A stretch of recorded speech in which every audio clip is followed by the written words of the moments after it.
his name on the song. Can't do it wrong, cause it sounds so sweet. You spit the facts while I keep the crowd on their feet. Football season be the reason that I be bringing this heat. Georgia music representing 104.3. Hey, welcome to the show. Yeah. Welcome to the show. Welcome to the show. That's our guy, Georgie, by the way. I try to point it out at least a couple times every week. Georgie Music, if you want to follow him on social media, JORGMUZIK.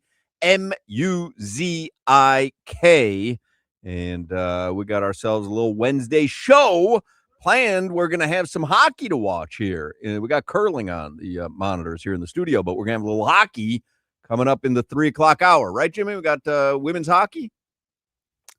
No, men's hockey. Men's hockey, yeah. Women play for the gold tomorrow. Yeah. I put a bet in on men's hockey today. This Olympics haven't been doing me well, Hawk. It's all my wife watches. Do we know about it? Are we betting with knowledge? Betting, no. Okay. So I bet U.S. minus 1.5 goals. And I had on the Hard Rock app, I watched this curling yesterday for 5 minutes, and I can't watch it. They're just screaming at each other. Have you watched any of it? My wife watched it nonstop. Hey, fast, slow. I was like, this is the most annoying thing I have ever watched in my life. I got to get out of here and watch Dateline.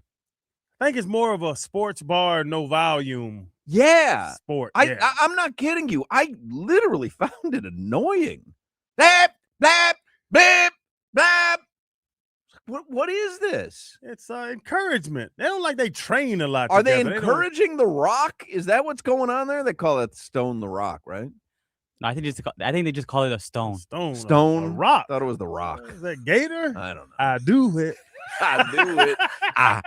Or Dwayne Johnson. I do it because I'm a crackhead.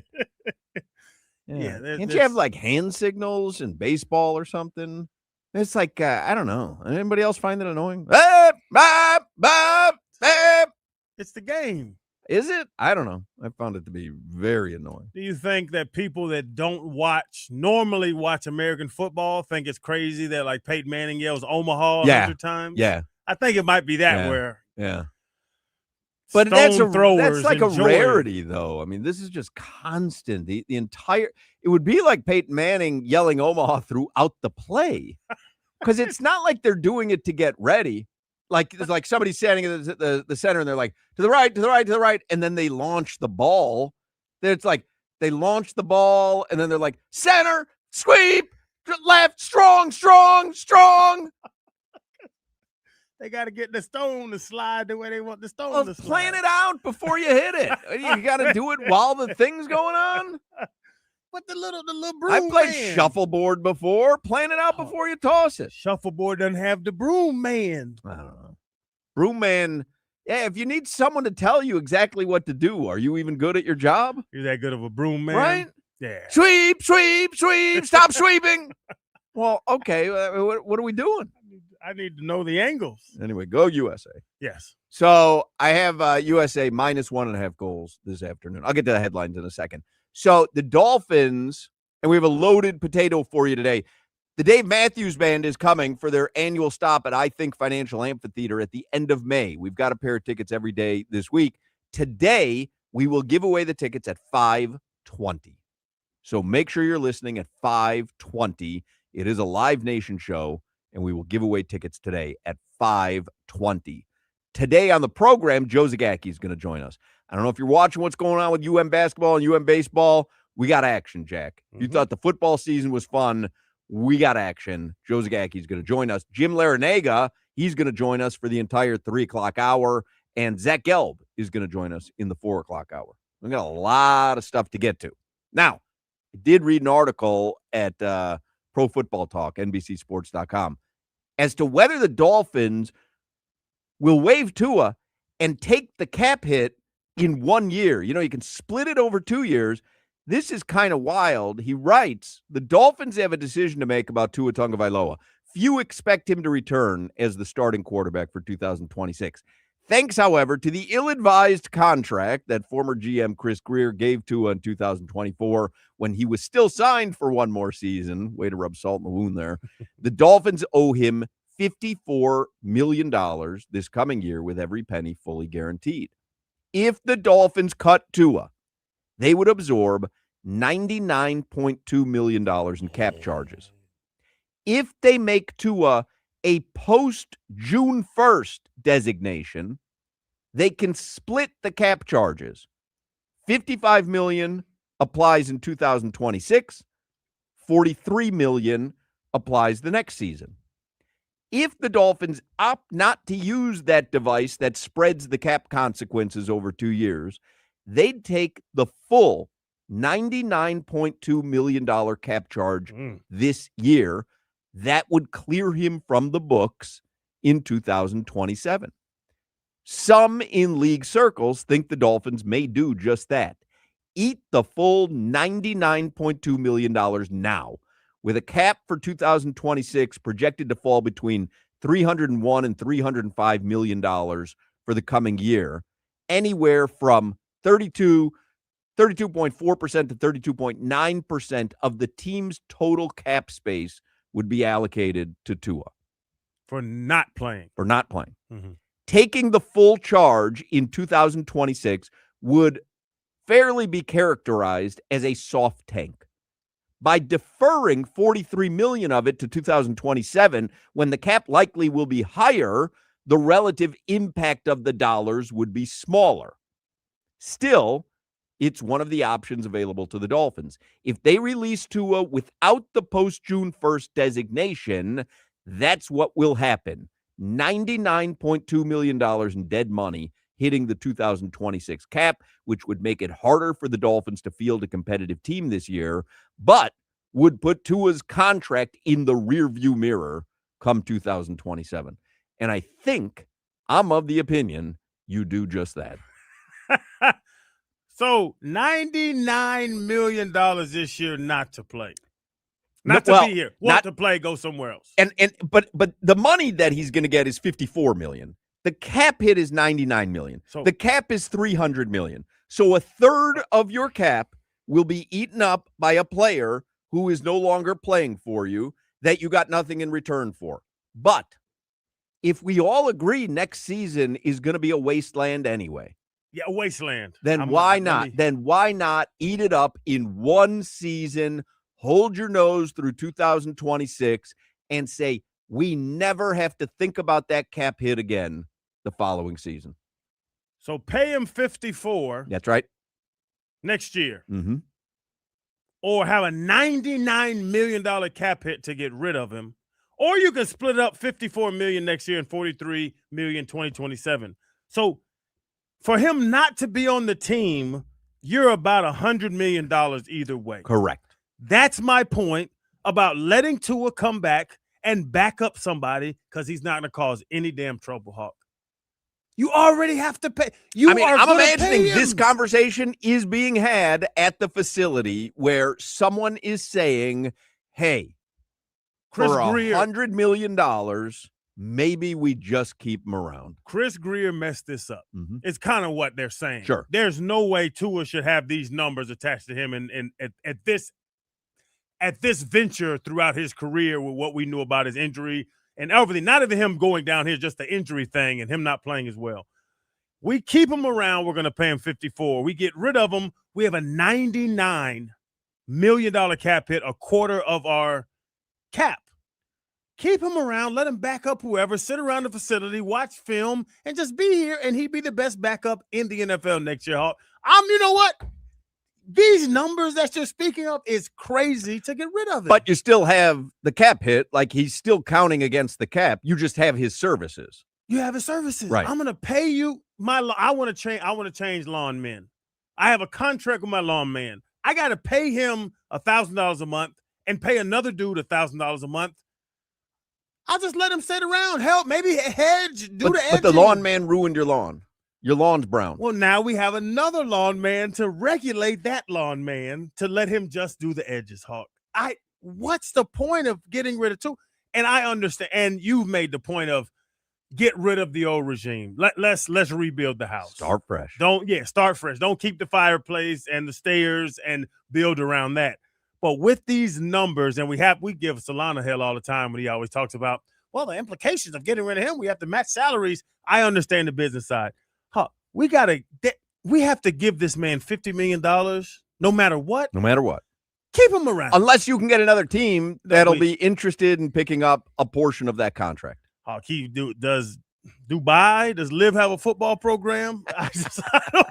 There is nobody that's going to pay him $50 million. We have to give him $50 million. No, but maybe a portion. What if somebody was willing to pay $10 million and then you get him away from your team and a portion of it is. But getting him away from the team is doing what? He's not going to cause any trouble. It's not that he's not going to cause any trouble. It's just, what's the point? Because you got to pay him anyway. Let him work. Let him run the scout team. He's the highest paid scout team quarterback in the history of NFL, anytime, football, of anything. We have to pay. Do you agree with that? We have to pay Tua. Yep. Well, let him work. I don't know. I don't know if I agree with it. I just think because you have cleaned out the storage locker of everything that you want out of your life. You've gotten rid of your old girlfriend, Chris Greer, and you have now cleaned out the storage locker. And you're going, I might hold on to this blender, though, because it still blends. Not well, but it was an expensive blender. Every time I use it, it's going to remind me of him, her. And I'd probably be better off just jettisoning this with the rest. But I'm going to keep one item in this storage unit, the blender. 3 months from now, your magic bullet is acting funny in the morning, and you got to pull out the old blender. You're already paying the old blender, and it can still make that same kale smoothie. Yeah, but that kale smoothie sucks. That's the problem. As we walk through what it takes to get rid of Tua, I'm leaning more and more to keep him around. He's not a mesmerizing figure. He's not a team leader. He's not swinging Achan's opinion on anything. He's not changing young guys' thoughts. He's not leading a revolt against the organization. He is just an overpaid backup. Let him be an overpaid backup, Hawk. Do you understand what I'm saying? I understand it. I really do. It's not my money, so I don't care. Stephen Ross has more money in the cushions of his couch than I'll see in my lifetime. Entire portfolios. So that part doesn't bother me, but the cap hit obviously has real life ramifications when it comes to the Dolphins. Yes. And if you're going to say the cap hit anyway, who's the backup? The guy you have to pay to be the backup? And don't let Tua change any decisions that Sully or Hafley makes moving forward. He's a backup. We got couched with a terrible contract from Chris Greer that gave Tua this terrible contract, Hawk. We're couched with this. This is part of a transition. We're couched with Tua's contract. He stays here. He knows he's the backup. Sit still, play your ukulele, and just be the backup. Help out Ewers, help out Malik, help out whoever – whoever comes in here, you're the guy in the quarterback room. You're a veteran. Do your job. We're paying you a lot of money, and just relax. I like it. Hawk, I like it. I know you do. I like it. I don't know. Because I don't want to pay him that much money. I will tell you, not to be in the building. What I find to be interesting is how secretive the Dolphins have kept this. Usually teams, if Atlanta's getting rid of Kirk Cousins, everybody knows. It leads me to believe that they literally don't have a decision made themselves. There is someone in the building on my side of this. Absolutely. And there's a lot of people in the building on your side. Absolutely. Of this. Yeah. Let me do headlines real quick. Sponsored by Durrell Volkswagen, home of the Pricito, our lowest price. Visit them at Durrell Volkswagen or DurrellVolkswagen.com. U.S. men's Olympic hockey team takes on Sweden at 3:10 this afternoon. U.S. is a 1.5 goal favorite right now. U.S. women's hockey team plays for the gold medal Thursday afternoon versus Canada. Versus Canada. Who we rooting for, Jimmy? USA. All right, I was just checking. Canes Hoops won their 4th in a row last night. They beat Virginia Tech 67-66. Trey Donaldson for the Canes had 32 points, career high. 13 13 of 24 shooting, 3 3-pointers. Next up for the Canes, Saturday, 2 p.m. at Virginia. Canes women's basketball, they're back at the Watsco Center tomorrow night. They host Stanford at 8 p.m. Canes baseball, and I know Jimmy was watching last night. They notched an incredible come-from-behind win last night in Coral Gables. They walk off UCF 8-7 in 13 innings. UCF led the Hurricanes 5-2 in the ninth. 5-2 in the ninth. Canes tie it, and then with the win, the Hurricanes are now 4-0 to start the season, and they host Indiana State tonight, 6 p.m. in Coral Gables. You watched the finish of that game live? Yes, I watched the finishing. Was it amazing? Crazy game. It was. When you think UCF took the lead, Miami just responded right back. Vance Sheehan with the 2-run dong in the 13th. A blast. This is your final night, Crowder, without NBA basketball because the second half of the season starts in earnest tomorrow. Got a full docket of games. Not the Heat, though. Heat get one extra night off. They will begin the second half of the season Friday in Atlanta. Saturday, the MLS season opens. Reigning champs Inter Miami. Don't know if you've heard of them. They will begin their quest for back-to-back MLS Cups in Los Angeles on Saturday. They take on LAFC. Messi is doubtful to play. Marlins, they open their spring training schedule this Saturday. They're going to be in Port St. Lucie to play the Mets. MLS, are they the Inter Miami down south now? Right. The home games are supposed to be at Freedom Park. Yes.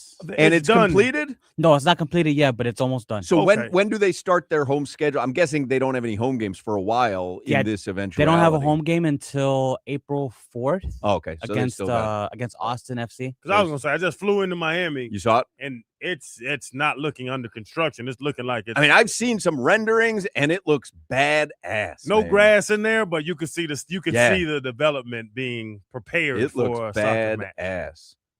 80 degrees right now in Miami, mostly cloudy, be sunny for much of the remainder of the afternoon. Tomorrow, you have a low of 69. Nice. A high of 80. Be a nice sunny day in Miami tomorrow.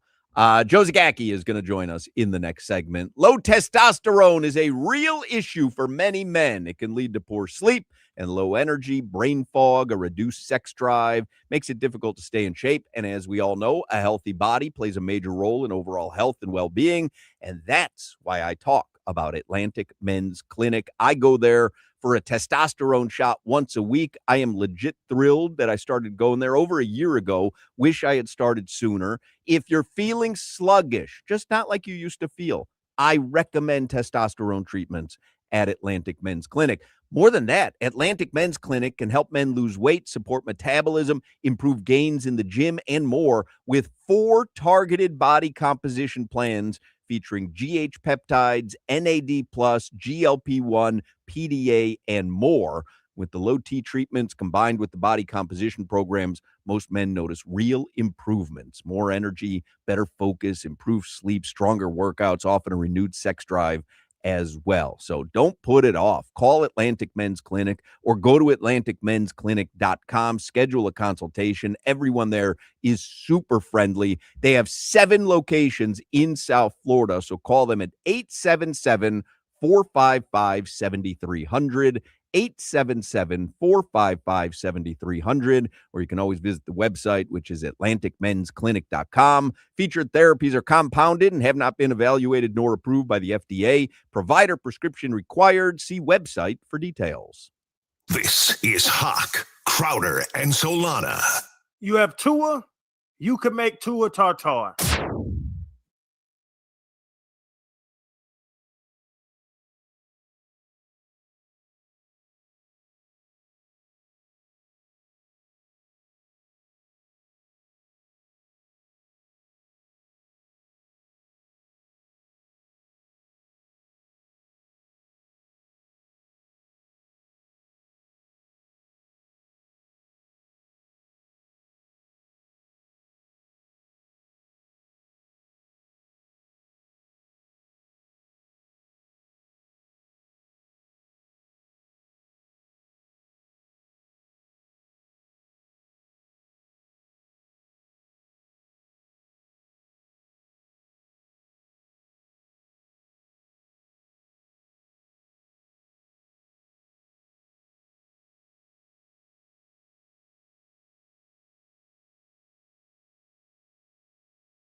Yeah, I know Joe Zagaki's bopping around to the music, man.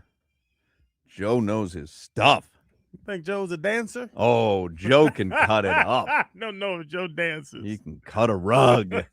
Joe Zagaki's on the Toyota of Hollywood hotline. He is the voice of the Miami Hurricanes. The Hurricanes, coming off their best football season in 2 decades, are now generating excitement on the hardwood and the baseball diamond. I mean, last night, 2 big wins. Canes Hoops gets by Vatek, and Canes Baseball has this incredible come-from-behind win against UCF at Mark Light. So, Joe, I'll ask you a very easy question at the beginning. Is it great to be a Miami Hurricane? Well, these are very good days right now, Hawk, and more good days to come. Yeah, these are good days, man. It's fun. What was it like last night? I saw a couple of social media posts, and I watched some of the game last night. Is there an energy going on now at the Watsco Center? Are people realizing, students and fans, are they realizing that Jay Lucas has something special going in Coral Gables? Okay, well, their last 3 games at home have been Cal, North Carolina, and Virginia Tech.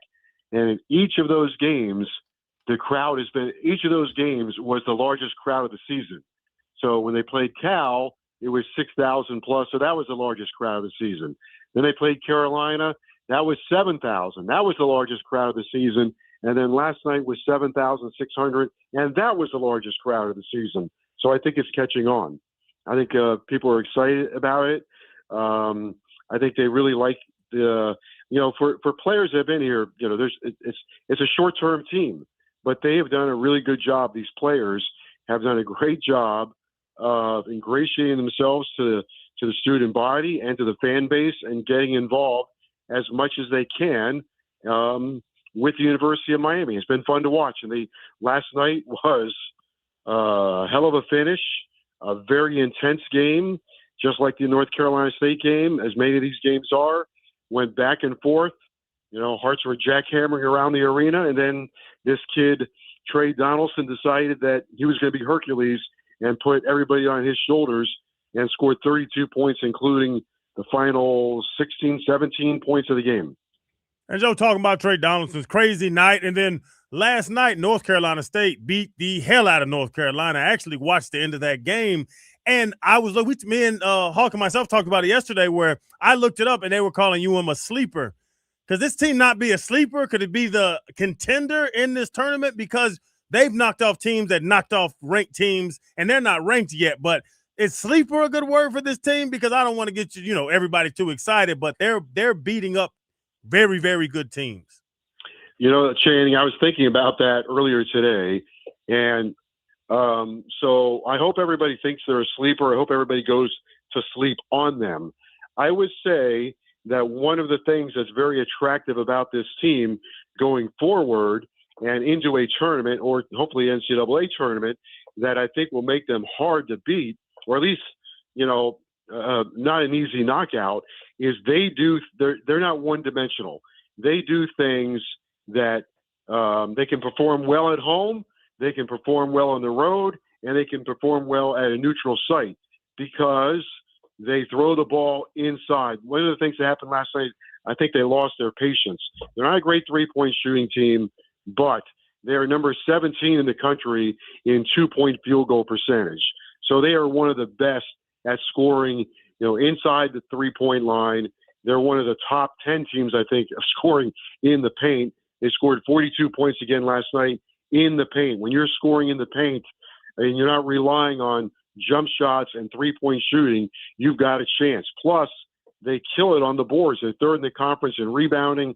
Last night, they did a great job on the offensive boards. Again, 13 offensive rebounds last night. They averaged 12. So that travels, right? Playing inside, scoring inside, rebounding inside, and then their toughness on defense.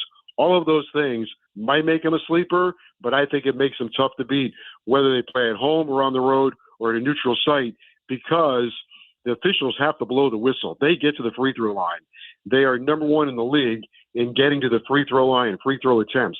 And that's going to happen at home on the road or wherever they might play. What's the margin of error for the tournament? I mean, are they pretty much ensconced in it right now, or there would have to be a cataclysmic end to the season? Well, they would have to. I think they would have to collapse. If you have 6 games left, Virginia, Florida State, bought 5 games left. 5 games left. Another big opportunity on Saturday against Virginia. That's one of the top teams inside the ACC. It would be a collapse because you're looking at Boston College. SMU's had a roller coaster season. I think they probably have to collapse, Hawk, and kick away these last 5 games and then not do anything in the ACC tournament. But I think what they've done here recently, they've won 4 in a row, 5 of their last 6, and these are good wins. They've been consistent all year. 21 wins for the season, 10 in the conference. I think they've built a really good resume here, especially the last couple of weeks with wins against Carolina, North Carolina State, and Virginia Tech's a good win. That it's a quad. I think it's a quad 1 win for them again last night. So their net, I think, is in the top 30. So they're doing everything right. They would probably, have to collapse, and let's hope that doesn't happen. And Joe, talking about, I was actually at the North Carolina State, North Carolina game. I was watching last night. SMU was playing. I was switching around, and I heard on multiple broadcasts, they were talking about how the coaching's almost harder now. And like you said, Trey Donaldson, he's been at 2 or 3 schools in his college career. He's 22 years old. And that getting players together and making it work out is almost harder than the past of developing players. Are you starting to see that now that we're in this NIL world where the better coaches can get those 5 to 8 players to play on the same page quicker than the lesser coaches? I think it's really tricky, Channing, no matter who the coach is. I do think that Jay Lucas, this stuff has come very naturally to him. Doesn't seem like he's under a lot of stress when he's coaching. Feel like this era is right in his wheelhouse. He's really connected with his players, had a very clear vision of what he wanted this team to look like. And, go back to my last answer, they have an identity, so they play to that identity. But in order to get to that identity, there is some sacrifice by the players that are here, right, for the greater good of the team. And I don't know if this was strategic or not, or if this was what was available to him, but it seems like he picked players that had a lot of experience because Donaldson and Renew and Uday all are over 100 career games. But they were all sort of role players at their previous schools, right? Donaldson in Michigan, Renew at Indiana, and Uday at TCU.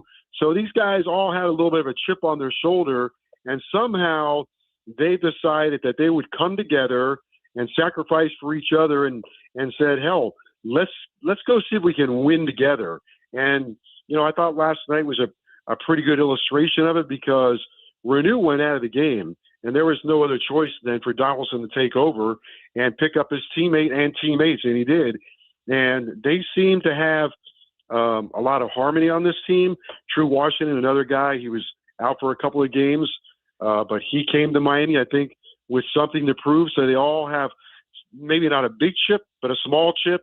And I think that's an area that Jay Lucas was really good at, and maybe moving forward will continue to be good at it. But to answer your question, I think, what you don't want to have and what could happen in college basketball is you have a version of AAU basketball wearing collegiate jerseys, right? A collection of players that have a mentality of, I'm showcasing myself. And in this case, he's been able to pull it together. So these guys are showcasing themselves and winning at the same time. That makes sense?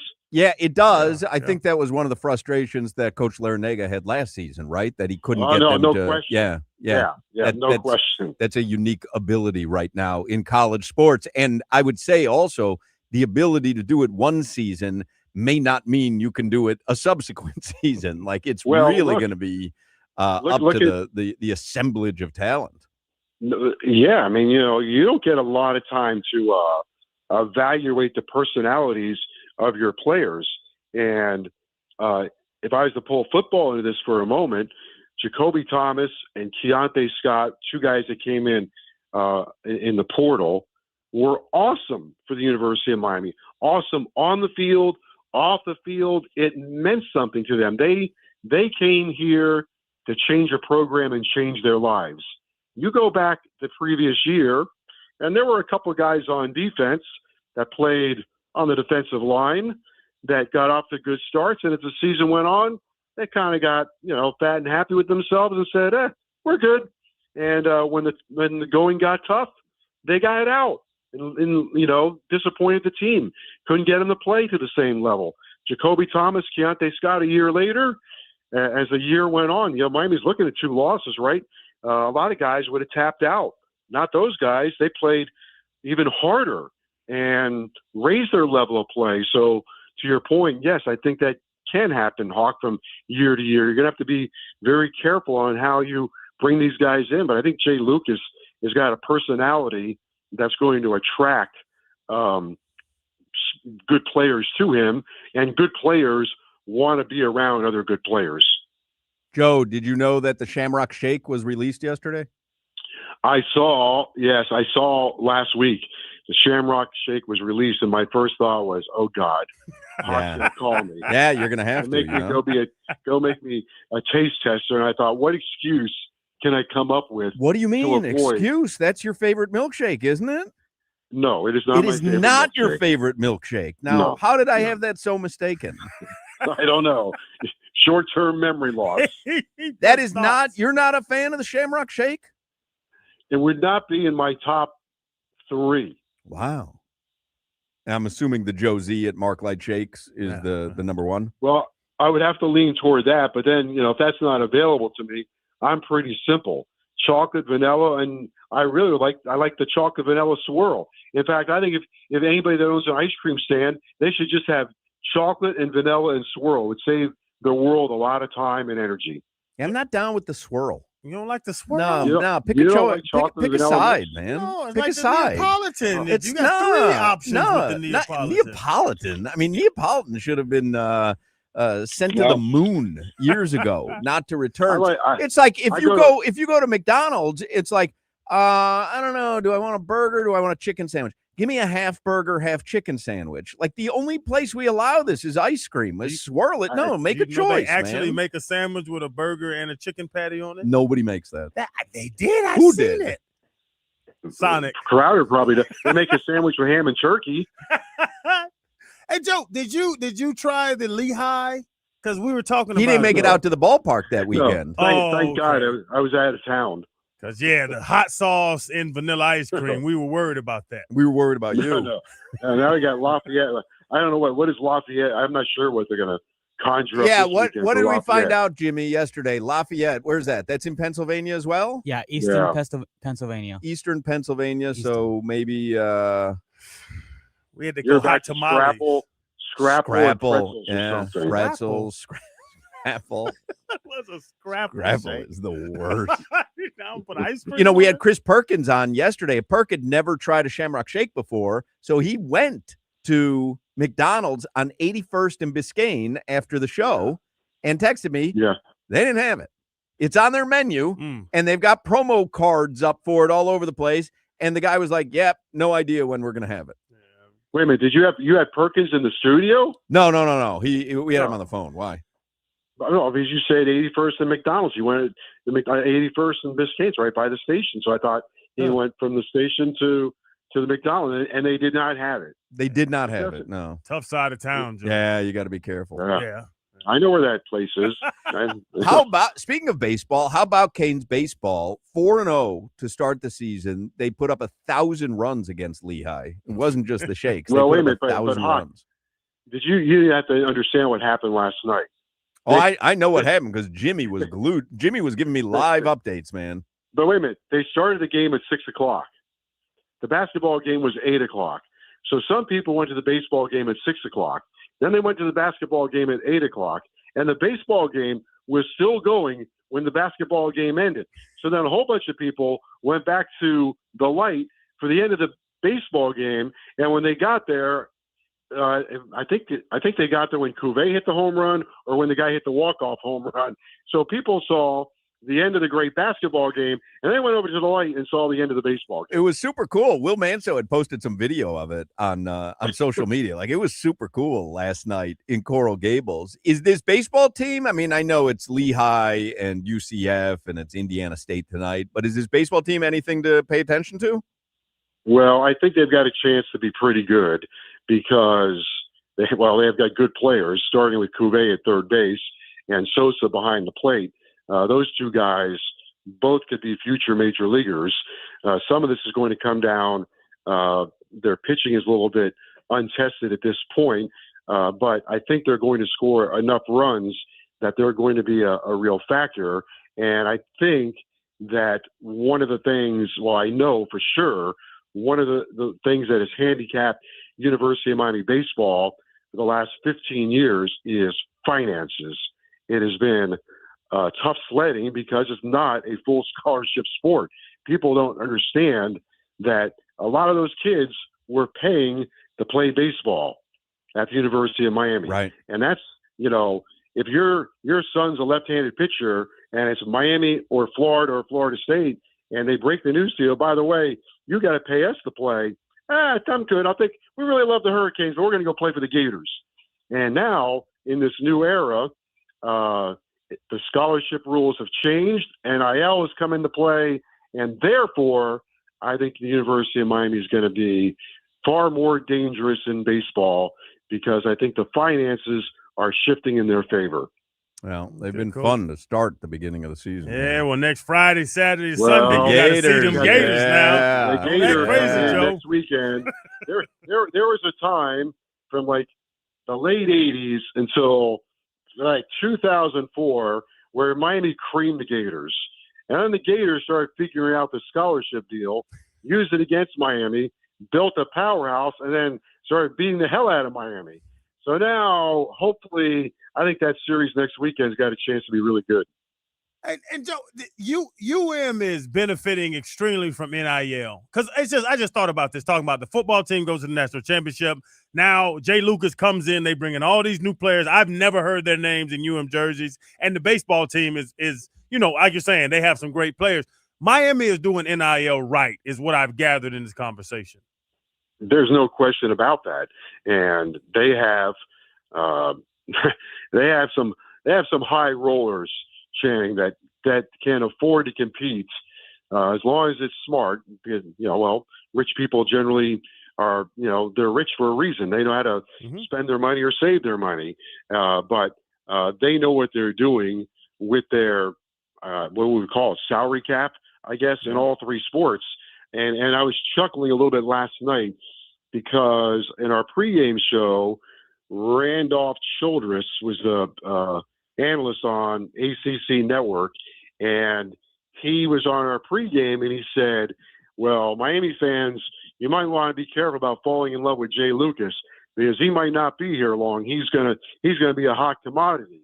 And I chuckled a little bit, and then, of course, I saw one of those people that writes the checks at halftime, and I kind of mentioned that to him, and he laughed as well and said, we'll be fine. Don't worry about it, brother. We'll be good. We're not worried about that. Joe Zagacki, voice of the Miami Hurricanes, and the Miami Hurricanes have given us some excitement over the last, all the way back to football season. Yeah. It's been fun. Well, wait a minute. Hey, Hoch, all the way back to football season? How about this? Football season starting like next week or something. In what way? Well, hold on a second. Have I been in a coma? In what way? Well, very soon, where the spring football is knocking on the door. Oh, for crying out loud! Can I enjoy a Shamrock Shake in peace? Yeah, spring. I don't know if it's next week or the week after, but spring football is moving in here like a freight train. Can we get through the tournament first? I have to say this. People aren't going to like this a lot. I'm not a huge fan of spring football. And I don't know how Mario Cristobal is going to handle it because those guys played a lot of – there are dudes in that roster that played a lot of plays. So I imagine that they will get some time off in spring football, I guess. They come back with a lot of momentum. You hope that stuff all carries over through the spring and summer and all that stuff. That being said, I kind of wish they went the NFL route when it came to college football and just had like a what do they call that, Crowder? Mini camp in May? Joe, I was gonna say, the NFL, you have time off, but also Jason Taylor's not playing real snaps in camp. Like they have to, as they make this more professional, they need to adjust. I don't want to call it load management, Joe, but they need to let these kids rest in this offseason. Spring footballs is for nothing good for a freshman or a sophomore. But if I'm a 6-year senior, do I really need spring football? Well, I would say no, absolutely not. And so I think, but they would probably have to come up with some kind of load management for, Mark Fletcher and Shamar Brown and, a bunch of guys like that, Mo Toure. There's probably a bunch of them that probably should, I hate to say this, coast through spring football. That probably would be blasphemous. No shame. No shame. No shame in coasting. Let's not call it coasting, Joe, but I don't need to see Malachi Tony catch a tunnel screen in the end of March. I'm fine, thanks. Right. All right. We'll see I you, agree Joe. with you. All right. Thank you, fellas. There you Take go. care. Joe Zagacki, voice of the Miami Hurricanes, and he's got a lot going on, Jack. He's got some excitement in his Spring life. Football starting soon. That's crazy, man. Crazy. I don't like it. All right. Don't go anywhere. There's more Hochman, Crowder, and Solana to come. We all have great anniversaries, and we know anniversaries are very special. And my friends at Ed Moore's are celebrating their 80th year in business, and that's why my buddy Chris Atkins, the GM down there, my man Teddy Morris, the owner, and the amazing team at Ed Moore's, they got your back. Over at Ed Moore Sawgrass Cadillac, they're commemorating the occasion by giving special savings on the Cadillac luxury that I personally enjoy. My wife has an IQ. She loves it. And if you want to check out one of these electric Cadillacs right now, all-electric 2026 Cadillac Optic is only $349 a month, and the all-electric 2025 Cadillac Lyrics is only $369 a month. And Ed Moore's has been family-owned and operated for 80 years. They know what they're doing. Take care of their customers. That's how they stay in business that long. So you got to celebrate the 80th year anniversary with them, and they're celebrating with us with savings. Go see my friends at Ed Moore Sawgrass Cadillac. They are the 6-time dealer of the year off Sunrise Boulevard and the Sawgrass Expressway. You can't miss it. Beautiful lot. Beautiful vehicles everywhere. You got to go visit them. I'm telling you, they're going to hook you up. Visit EdmoreSawgrassCadillac.com. And remember, being backed by Morris is a special thing. From your trade-in to the lease to the sale, after you get the vehicle to the service, they text me and email me, hey, you might be up for oil change. Hey, come over here and get your 50,000 mile, check-in. I'm telling you, it is amazing to be backed by Morris. My entire driveway is backed by Morris. It got to be backed by Morris. Click EdmoreSawgrassCadillac.com for more information.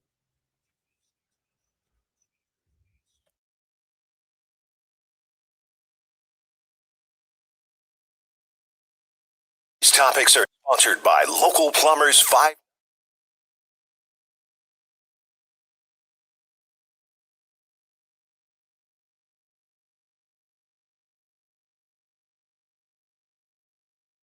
Basketball played Virginia Tech last night. We'll fill you in. The Heat return from the All-Star break Friday. They take on the Hawks at home, and the Panthers are still on the Olympic break. Midway through the week, February 18th. On FM 104.3 WQAM, and always streaming on the Odyssey, iHeartRadio, and TuneIn apps. Today's topics are sponsored by Local Plumbers 519. Join a winning team of union-trained Local 519 plumbers and build a strong, lasting career. Learn more at plumbers519.com. Hey, Coach, can you hear me? The road takes. I can hear you. Can you hear me? I can hear you perfectly. Oh, you can? Oh, that's good. Yeah. It's a good start. We're in a commercial break right now. I'll bring you up when we get back. Okay. Colorado EV is the perfect combo of performance and capability, making it a snap to hitch up this electric truck and hit the road. Wherever the road leads, Chevy trucks are right there with you. Chevrolet, together let's drive. Hey, Michael Cutsey from Choice Mortgage is with me. Michael, got to ask you, credit card debt consolidation, how do people get out of it, especially with these crazy rates? Joe, the rates today for these credit card debts and bounces are 30%. So what we're doing today is we're refinancing your home and paying off that crazy amount of credit card debt and wrapping that into your mortgage, thus saving you tons of money and giving you positive cash flow. All right, Michael, a lot of people behind in property taxes, HOA dues, assessments, judgments, liens. I could go on and on. Do you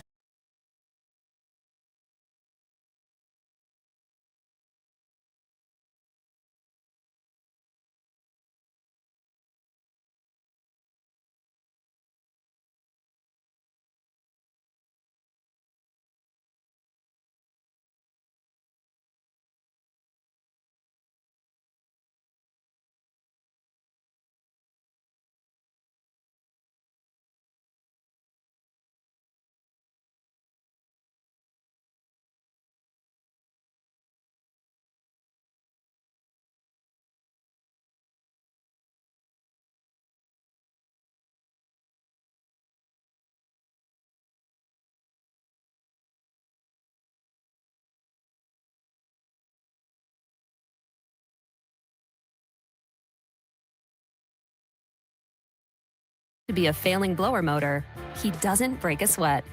With Grainger's easy-to-use website and product information, he selects the product he needs to keep everything humming right along.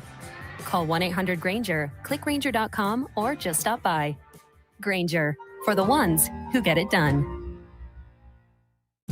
My ride smells just right, just right, just right, just right. Y'all gotta try that Febreze car. Just right, just right, just right. Yeah. La la la la la.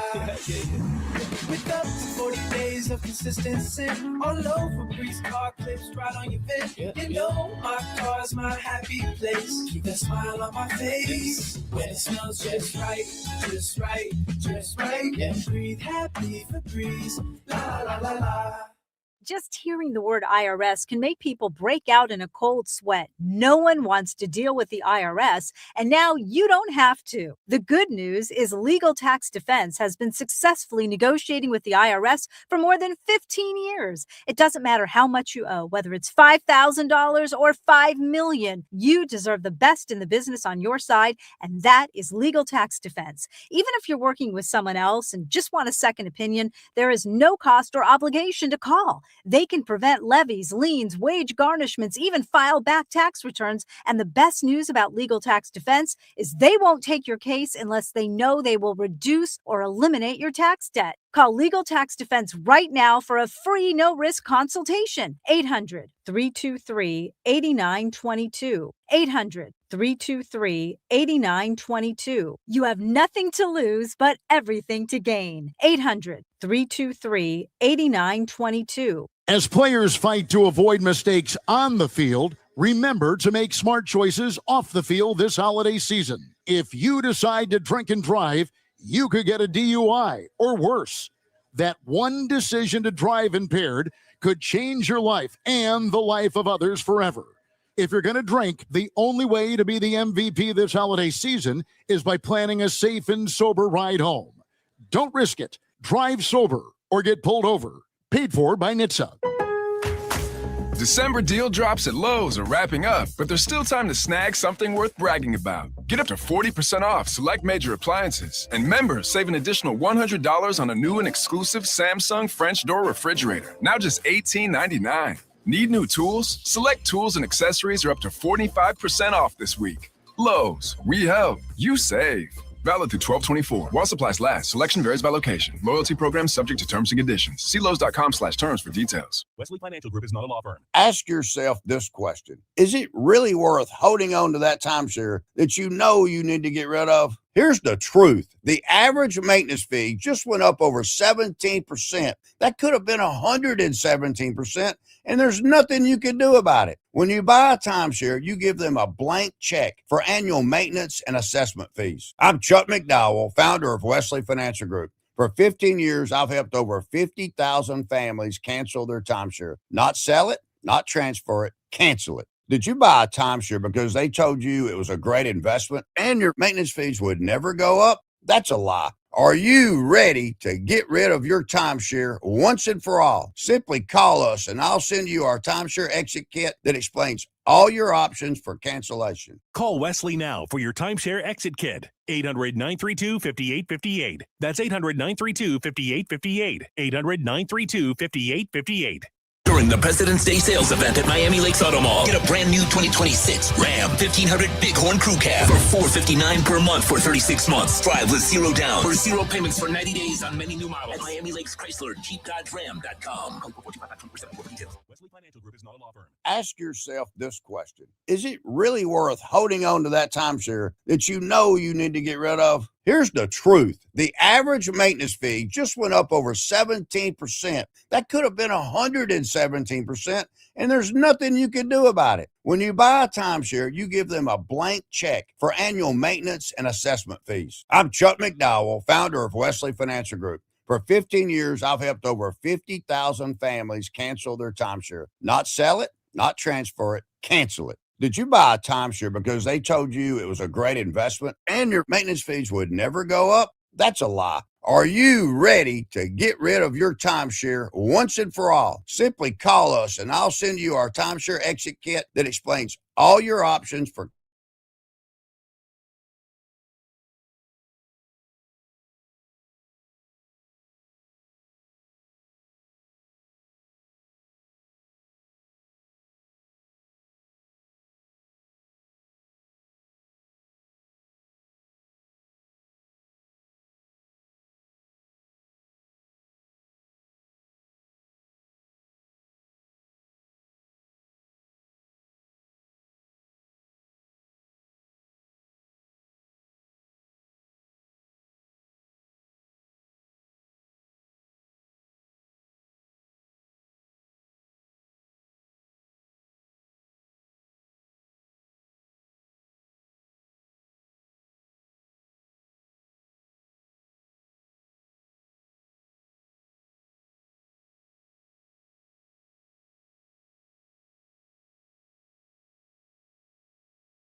We back at it with this daddy, Hotman, Crowder, and Solana. 305, cafecito time, dame una colada. Got some interviews next, always got dope guests. Get the cesspool live, dropping comments and likes. We about to get right, talking sports, my G. Listen to Odyssey and 104.3. Live and back on GeorgiaMusic.com. Hitting it at the park like a mad murder's bomb off power. Get ready for the 3 o'clock hour. Get ready for the 3 o'clock hour. Get ready for the 3 o'clock hour. All right. Get ready for that 3 o'clock. I'm ready for the 3 o'clock. Jimmy, I notice you have not brought Coach Larinaga up on the video screen. I find that to be a disrespect for our guy, Coach L. Gotta have him up to start the 3 o'clock hour. Coach Larinaga is going to sit in for the hour with us. Hello, Coach. Hello, Hoch and Crowder. And Jimmy, I can't believe you didn't bring me up. I'm telling Solana as soon as he gets back, you know, he needs a better replacement. If we're gonna upgrade this radio performance, it's got to be if someone subs, the sub's got to come in and do his job, right, Hoch? I mean, next man up, Coach. Next L. man up. And Jimmy, Coach is calling you out here. What was the delay on bringing up Coach? Did you want me to introduce him formally? Was that the thought? I guess that was my. All right. Yeah. Well, Coach, I got to tell you, because Hawk wasn't here last week. And then, now we had to do it. It was me, you, and Solana. And you took the ball because you kind of ran the segment. So I didn't think Solana was supposed to run the point, but you took the ball and ran the point. Coach L's been gunning for my job since he started. Hey, I'm a guest. I'm only on 1 hour an entire week. You guys can handle a sub coming in and jacking up shots, can't you? I get on. Coach is asking me about my pregame regimen. I'm panicking. I like the show that Coach does. I really do. He does a very good show because he gets into because I know where he's going to get some point today, and I'm already ahead of you, Coach. I'm going to get to Robert Duvall. I know you want to talk movies. Oh, I know. We'll get there. We'll get there.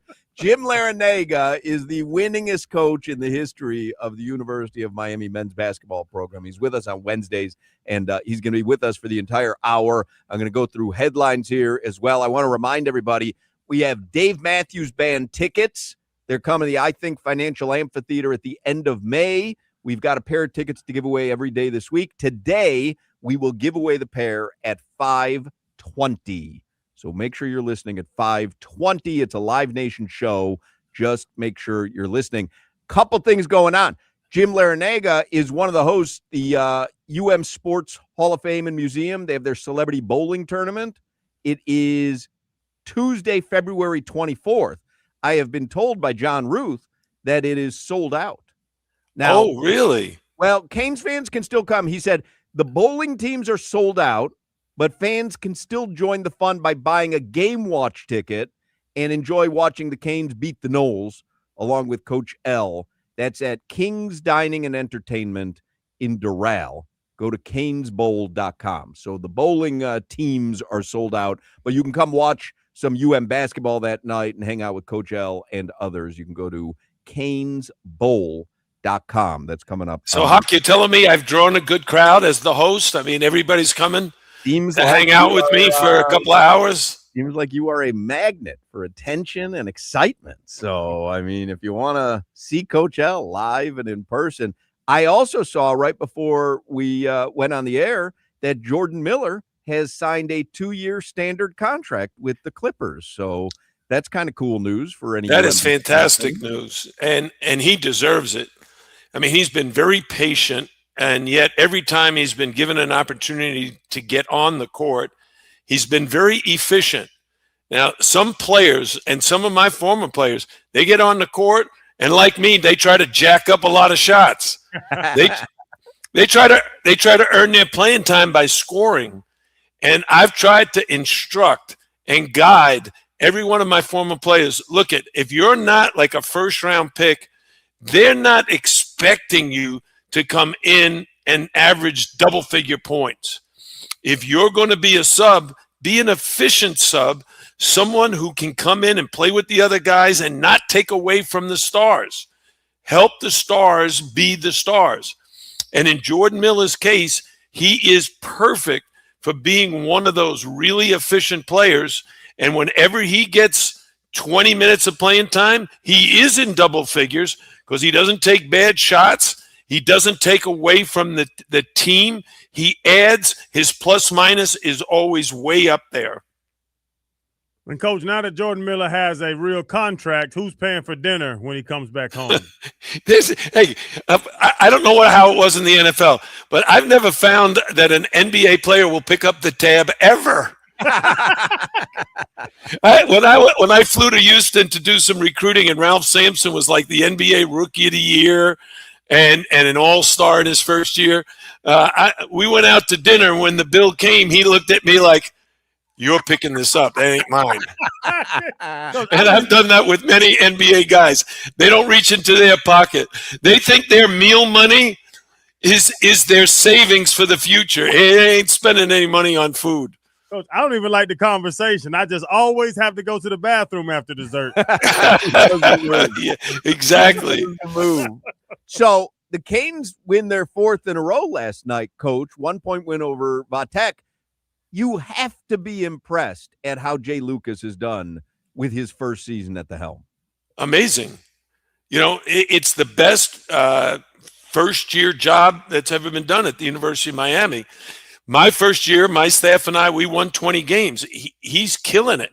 He's like, what is it, 21-5? 21-5. He still has a chance. He can get to 25 wins in his first year. He's got to be in the running for Coach of the Year. You'd think, right? John Shire. Job, but right? John Shire, he has the age-old problem at Duke of expectation. Everybody expected them to be top 5 in the country. Everybody expected them to win the ACC. Nobody was picking Miami to be in the top 3 or 4 teams in the ACC before this season began. So, kudos to Jay Lucas and his staff and his players. They are playing at a high level. Last night's game, they were up 1 with 4 seconds to go. Virginia Tech had the ball.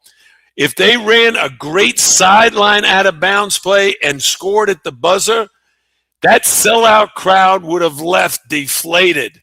Yeah. Instead, everybody left there. I know I felt great. My wife was cheering like crazy. She said, "That was an awesome game." You only feel like if it's awesome, right, Crowder, when you win. It wasn't an awesome game until it was over and we won. You lose by 1. That game stunk. We didn't play very well. The coach didn't run the right play. It's all kinds of excuses and stuff. But that was an awesome win. Look at what we did at NC State. Look at what we did to Carolina.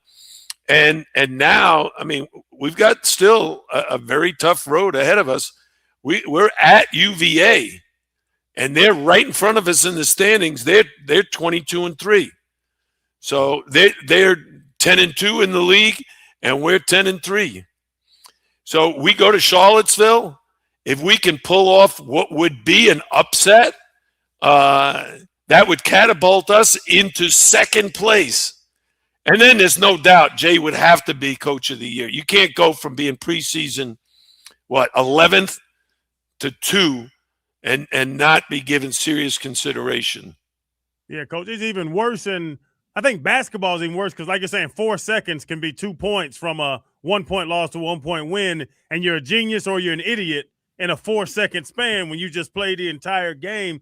I want to ask you where we talked to Josie and we talked to you about it, the difference in coaching styles that you and Jay Lucas had. You were a guard heavy team, and then now Jay Lucas is down in the paint. Joe was just telling us top 10 in all the paint points, and he wants to get down there.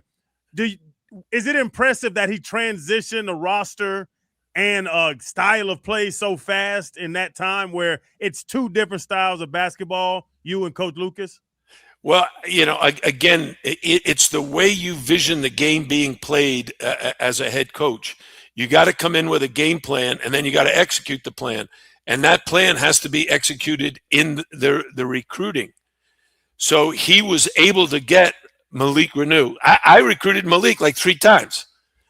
First when he was in high school, And then after he decommitted from Florida, we recruited him a second time. And then one more time. He's like a terrific interior left-handed jump hook scorer in around the basket. We recruited Ernest Uday. Didn't get him either. I don't know what was wrong. I didn't recruit very well. I don't know how we won any games. It must have been coaching. It must have been coaching because we didn't get any of the guys we really wanted. We had to sacrifice and just do it with guys who were unheralded and needed to be molded and shaped into a championship caliber team. But I will say this, Jay and his staff, and I'm going to start with Trey Donaldson. That guy is like a combination of all three of my top point guards. He got Shane Larkin, Angel Rodriguez, and Bruce Brown. He's got a combination of all those. He's got the size and strength and physicality, the toughness of a Bruce Brown. You know, he's not a little guy, but he's got the ability to get everybody involved, like Angel Rodriguez did. Angel was great at distributing the ball. He scored double figures, but his greatest asset is he could get the ball to Sheldon McClellan and Davon Reed and his teammates. And then last night, Trey showed his scoring ability, and that was like Shane Larkin. Shane could turn it on at any point in time and score his brains out.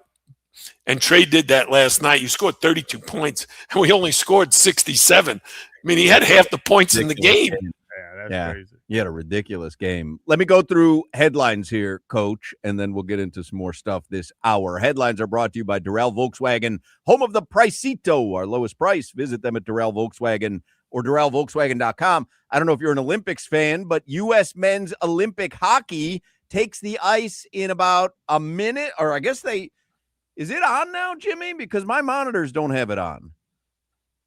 I don't see it on. I'll check it out now. Good. Is this the right channel? That's what I'm going to find out. All right. Well, I mean, the game. It's not Solana. You remember that, Hoch? It's not Solana. Yeah, I mean, the guy. Jimmy's learning on the job. I've been waiting all afternoon to watch this, Jimmy, and all of a sudden I'm watching speed skating. U.S. men's Olympic hockey team. They're playing Sweden. It was supposed to have started 5 minutes ago. U.S. is a 1.5 goal favorite. U.S. women's hockey team. They will play for the gold tomorrow afternoon against Canada. And we'll be watching that if we can find the channel. Canes Hoops, they won their fourth in a row last night. We just talked about it with Coach. They beat Virginia Tech 67-66. Trey Donaldson did have a career-high 32 points, 13 of 24 shooting, 3 3-pointers as well. And next up for the Canes is UVA, Saturday at 2 p.m. All right, hockey's on, Jimmy. Jimmy got the hockey on. Here we go. Is USA in the blue or the yellow? I would guess the blue. I like that Coach got it, though, because Jimmy was going to give me a straight-up answer. I don't know. Let me look into it. Let me look into it. Canes baseball, I don't know if you're following them, Coach. I was at the game opening night against Lehigh. Great. Oh, you did? It really a lot of fun. And last night, my wife and I were driving by the stadium, and my wife says, "We're having a baseball game and a basketball game at the same time?" I said, "No, the baseball started at 6. It should be over by the time the game," but that didn't happen. Yeah, 13 innings, but they pull it out. It was a great game. Canes baseball is 4-0 right now. They host Indiana State tonight, 6 p.m. in Coral Gables. This is the final night without NBA basketball, Coach. You've got the second half of the season starting tomorrow. Full docket of games. Heat get one extra night off. They're going to begin the second half of the season Friday in Atlanta. This Saturday, the MLS season opens. And we know you were instrumental in getting the Moss brothers, the Inter Miami team. But Inter Miami begins their quest for a repeat Saturday in Los Angeles. LAFC, Messi is doubtful on Saturday. And the Marlins open their spring training on Saturday. They're going to be in Port St. Lucie. They play the Mets. Marlins spring training home opener is Sunday in Jupiter. I learned yesterday on the show, Crowder and Jimmy, as long as they've been in South Florida, have never gone to a spring training game. Do you ever go to a spring training game in West Palm or Jupiter or Port St. Lucie, Coach? I only went once, and it was in Tampa. So, and that was in Tampa. The Yankees, or Yeah. I think the I- Phillies trained in Tampa and Clearwater. Pirates are in Bradenton. Yeah, well, it was about 15 years ago, so I don't even remember. So you don't go to spring training games? I always find that fun. I think my wife and I are going to go up to Jupiter on Sunday and watch the Marlins. The players wanted to see Coach there. The coach didn't go see the players there.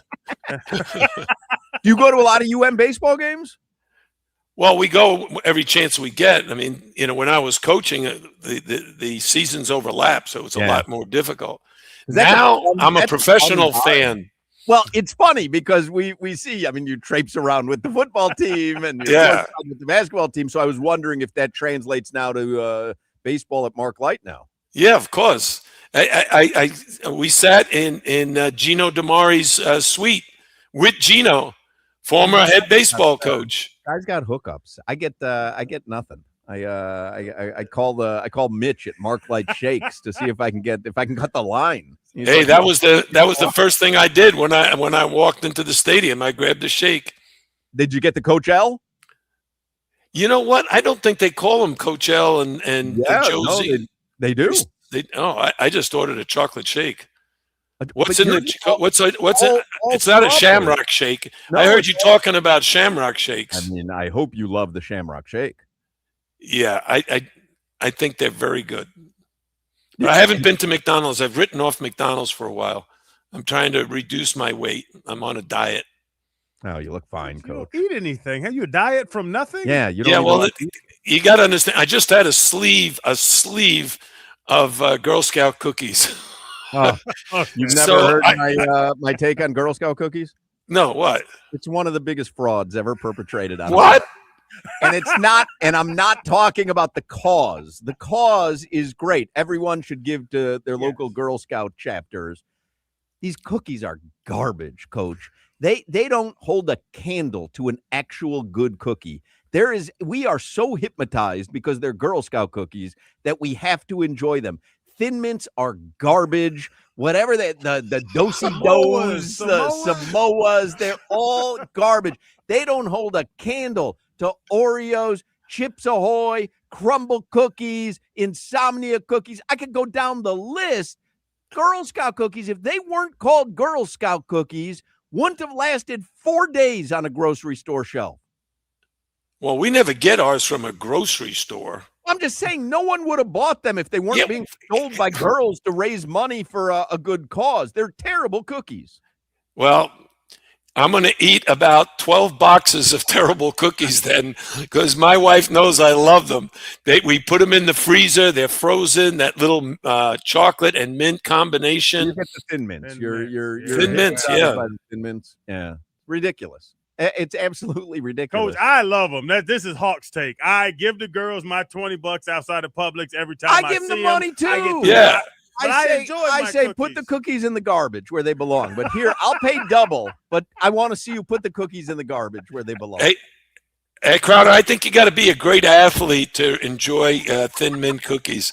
Guys who are not athletic, they struggle because they don't understand that nutritional value that cookie has. I'm just telling you, I call it like I see it. You want to know some of the Hoch truisms? Miniature golf is awful. No one has ever had fun at miniature golf. It is such a waste of time, effort, energy. There's no competition whatsoever. It is the worst. Sweet potato fries. Those things shouldn't even exist, Coach. Sweet potato fries, people think that they're eating healthy because they get sweet potato fries, and it comes with a marshmallow dipping sauce. They're so I don't understand the love of that. Now, here is the Coach L Final Four shake at Mark Light Shakes. And it is strawberry. Yeah, strawberry ice cream, strawberry puree, fresh strawberries, and strawberry whipped cream. Well, I do like. I'm going to promote my shake then. That's very nice. Anybody who goes, if you go tonight to the baseball game, order a Coach L shake, and then text me or email me afterwards, or hit me up on Instagram or on Twitter, and let me know how much you enjoyed it, because I appreciate the support of the Coach L Shake. Are you angry that they're utilizing your name for sales purposes? And you're not Angry? getting time? Angry? No, that's an honor. Hey, have you ever seen the line to get a shake at the baseball stadium? They you have to wait 20 minutes just to get to the front of the line and order your shake. Sometimes you miss 2 or 3 innings. Exactly. So I'm honored to be included in that. All right. And it probably, with all that strawberry, you have to wait after you order it. You got to wait another 10 minutes to get all that strawberry into a shake and shake it up so you can drink it.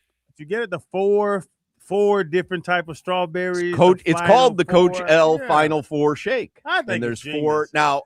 Coach, I think I'll get your cut. You want me to take your cut? I hate to be too honest during this segment, but that's a terrible sounding shake, Coach. Nobody likes that much. Nobody likes that much. Nobody likes strawberries. Hey, I love strawberries. When are we going to talk about Robert Duvall?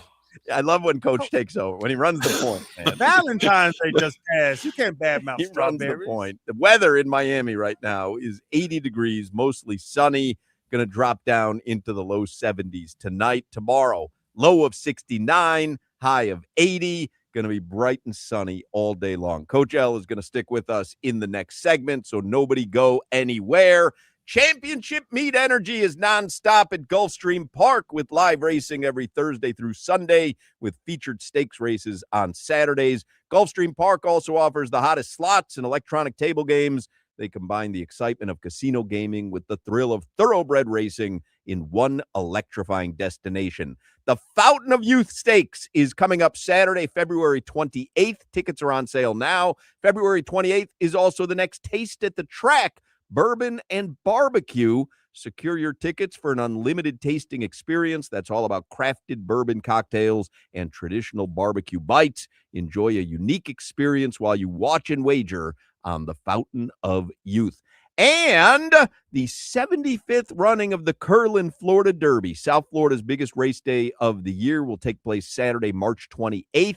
Tickets are on sale now. We're going to do the show out there live on Friday, March 27th to get you prepared for the Florida Derby. And you can get all the info. You can get your tickets. You can make reservations. You can see all the daily race entries online at GulfstreamPark.com.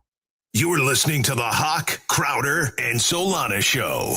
I've wondered what planet Solana is from lately, and I'm finding out it's definitely not Earth. Today's topics are sponsored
Excellent song, Jimmy. The Cars, Shake It Up. Guessing for milkshakes, Jimmy. I know how you think. I know how he thinks. Jimbo. USA and Sweden 0-0. What was that, about 6 minutes left in the first period? About 6 minutes left. Coach L is with us, as he always is on Wednesdays. So I did mention Robert Duvall passed away this week. He was 95 years old. So, and Coach L, when he originally started coming on with us years ago, it was to talk movies. I mean, we talked basketball, obviously, but he was talking about a different movie every week that he would come on with us. He is a big movie buff. Here are some Robert Duvall movies. You tell me which one is your favorite, okay? The Godfather, Apocalypse Now, The Great Santini, The Natural, Days of Thunder, Deep Impact. Well, I could have stopped you after the first. I had a feeling. Godfather. But I was going to quiz you, but you included it. I was going to ask you, you think Robert Duvall has ever appeared in a sports movie? And what's the answer? Natural. Well, The Natural. So you gave away the answer before I got even a chance to ask the question. Would you have known that if you weren't looking at that list? Crowder would not. I wouldn't have, Coach. I can't even lie about it. That was. You know what role he played in The Natural? I can tell you also, Crowder has no idea who starred in The Natural. Oh, really? Sports movie? Yeah, he doesn't even know what. He doesn't even know what. The Natural is about baseball. You didn't see it? No, Coach. I was probably 6. We didn't have cable. Probably not even. We had no cable television. It was Coach. Robert Redford. Yeah. Yeah. Robert Redford. What about The Great Santini? Did you ever see The Great Santini? Oh, of course. Do you know one of my former assistant coaches, the head coach at Tulsa, Eric Conkle, his assistant is Ed Conroy, and he's related to the author of The Great Santini. I can't think of the guy's name, but I think its last name is Conroy. Have you ever seen Great Santini, No. Crowder? And y'all will actually be so mad at me when I tell you this about Duvall. When I saw his face, it's the 4 Christmases. It's the dad. I don't want a satellite. Who needs a satellite? I've never seen that. I've never seen 4 that. Christmases? No. That's when his mind goes. My mind goes to him with 4 Christmases. I flew on a flight to the Final Four with Robert Duvall. Did you really? Yeah. I was sitting next to a friend of mine who's in the FBI, and his responsibility was to protect the tickets. Back then, they were actual hard copy tickets. And so I sat next to him, and I saw Robert Duvall, and I tapped my friend, and I said, "Do you know who that is?" And he looked, and he said, "Hi, he looks familiar." I said, "That's Robert Duvall. He was in The Godfather." He said, "Oh, you like the movies?" I said, "I love the movies." He said, "Did you ever see Catch Me If You Can?" And oh, you saw that, Crowder? You saw Catch Me If You Can?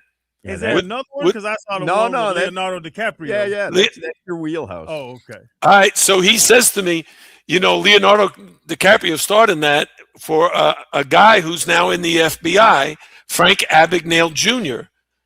That was the character that Leonardo played. That's right. And I said, of course, I know the name. He said, would you like to meet him? I meet the real Frank Abagnale Jr.? Yeah. So he invited my wife and I to the FBI Academy, and we listened to Frank Abagnale Jr. give a lecture to the FBI rookies, and then we had dinner with him afterwards. It was amazing. That's cool. That's cool. And that's all on the exit row of a commercial flight. No, I was flying first class then. I wasn't retired sitting in coach. Yeah. I was sitting first class next to my FBI agent and Robert Duvall. I was going to say, I know Duvall wasn't in the exit row. What surprises me about a lot of the actors, you guys know this, they're short. Robert Duvall was not very tall. A big presence on the screen. One of my favorites was the movie he did with Robert Redford. What the heck was it called? The Cowboys. I don't know. Oh, what is that? I know it. Open Range. So in open range, Robert Duvall and Kevin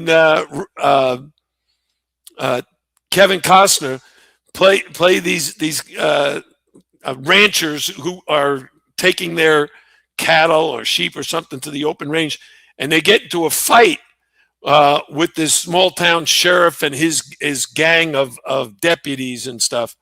It is an awesome movie. If you haven't seen it, that is definitely a Robert Duvall special. Did you say anything to him on the airplane? You would not bother him, even though you were a fan? Yeah, that's one thing.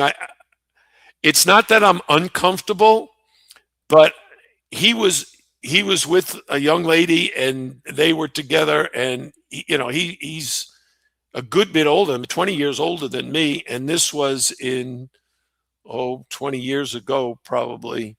So he was probably in his late 70s at the time, and I think he sat down immediately, went to sleep on the plane. Oh, I mean, I bother people. I'm getting my picture. I'm getting my picture. Coach, I was just leaving San Francisco, leaving the Super Bowl, and Ray Lewis ended up sitting next to me, and it was a red eye. So we got on like 11:30 at night. I talked to him till 4 a.m. Ray wasn't getting no sleep next to me, Coach. I have questions. I need answers. Hey, I got a photo with Ray Lewis. He's not only a UM Hall of Famer, but a football Hall of Famer, and his son was here, and he was coming to campus to watch his son, and we hung out for an afternoon, and I got my picture taken with him. I may have to post that on my Instagram. How many likes do you think I'd get? You should. What about Bill Murray? You've told us this before. I know Bill Murray's son is a college coach, but did you have a meal or anything with Bill Murray? Yeah, I invited Bill. We were playing in Charleston, South Carolina, and we were in an ESPN event, and his son is at UConn. And I told him, look, I want to invite your dad to have a pregame meal and speak to my team. So he came and ate the pregame meal, and then he spoke to the team briefly. And none of my players even knew who he was. They never heard of Ghostbusters. But this was hysterical. After the game, Bill Murray sat with my wife during the game, and after the game, my wife said to me, said, I know Bill Murray's supposed to be funny, but he's probably very upset with me. I said, why would he be upset with you? He said, I didn't laugh at a single joke. I couldn't understand his jokes. Funny. That is funny. You can imagine Bill Murray telling a one-liner, my wife. Right, and just flying right over her head. Let me go back to basketball here before we end up running out of time with you, because it looks like the Hurricanes are going to end up being tournament bound. If you were coaching, when you were coaching, did you start doing the machinations now on tournament berths and what your probabilities were? There's 5 games left. Did you start figuring it out now, or were you of the mindset where you said, you know what, we go out, we win every game, and I don't have to worry about anything, just go out and play each game? Well, first of all, my staff and I would look at, bracketology and all the different computer rankings and stuff. And right now, as I look at our Miami situation, I think we're almost guaranteed to get 7 teams in. And Miami is certainly one of those 7. I think SMU and Virginia Tech are still alive. They're not in the dance yet, but they're hovering right now. They may not even be on the bubble. They may not be the first 4 out or the next 4 out, but they still have winnable games in front of them, or a quad 1 and quad 2 games in front of them that if they win, I think the ACC could get as many as 8 teams in. And that's what my staff and I would be focused on, not where we're going to be seated, but are we in there? What do we have to do to ensure ourselves that on Selection Sunday, our name is called? And then once we get in, there's a very short turnaround. That window closes very, very quickly on who you're going to play, where you're going to play, how you make your travel plans. So if you're the University of Miami, your focus is on beating UVA, because any additional win could catapult you. 2 weeks ago, we were one of the last 4 in. Now we've jumped to maybe even an 8th seed. A win over UVA, who's sitting at 2nd, could put us up as high as a 6th seed. I'd much rather be a 6th than an 8th, because the 8th seed, you win a game, now you're facing the number 1 seed in your bracket. At 6, you got a much better chance. Our Final Four team, we was seeded 5th. So that gave us a chance. We didn't have to play the number 1 seed until the Sweet 16. And we had already won 2 games and were feeling good about ourselves. So we beat the number 4 seed in Indiana. We beat the number 1 seed in Houston. Then we beat the number 2 seed in Texas to reach the Final Four. In Jay Lucas's first year, again, he's got to be a serious candidate for Coach of the Year. If they can push their winning a little bit further and be a 6th seed rather than an 8th or a 10th, that is huge in your opportunities to advance in the NCAA tournament. And Coach, there's a saying, my background's football. There's a saying like playoff football. It connotes defense, limiting possession for the other team, running the ball, all that stuff. Like, I don't know why it's not just football, because that is a winning formula, but they call it playoff style of football. Is there tournament style of basketball you have to get ready for? Yeah, that's the one thing I think that separates football and basketball is how many different styles of basketball there really are. I mean, you go from playing against a packed-in man-to-man to a pressure man-to-man to a full-court zone press to a half-court 2-3 zone or 1-3-1 zone. And so everything comes down to the same winning formula. You got to defend, you got to rebound, you got to take care of your defensive end, and you've got to make shots. You got to be able to score the ball.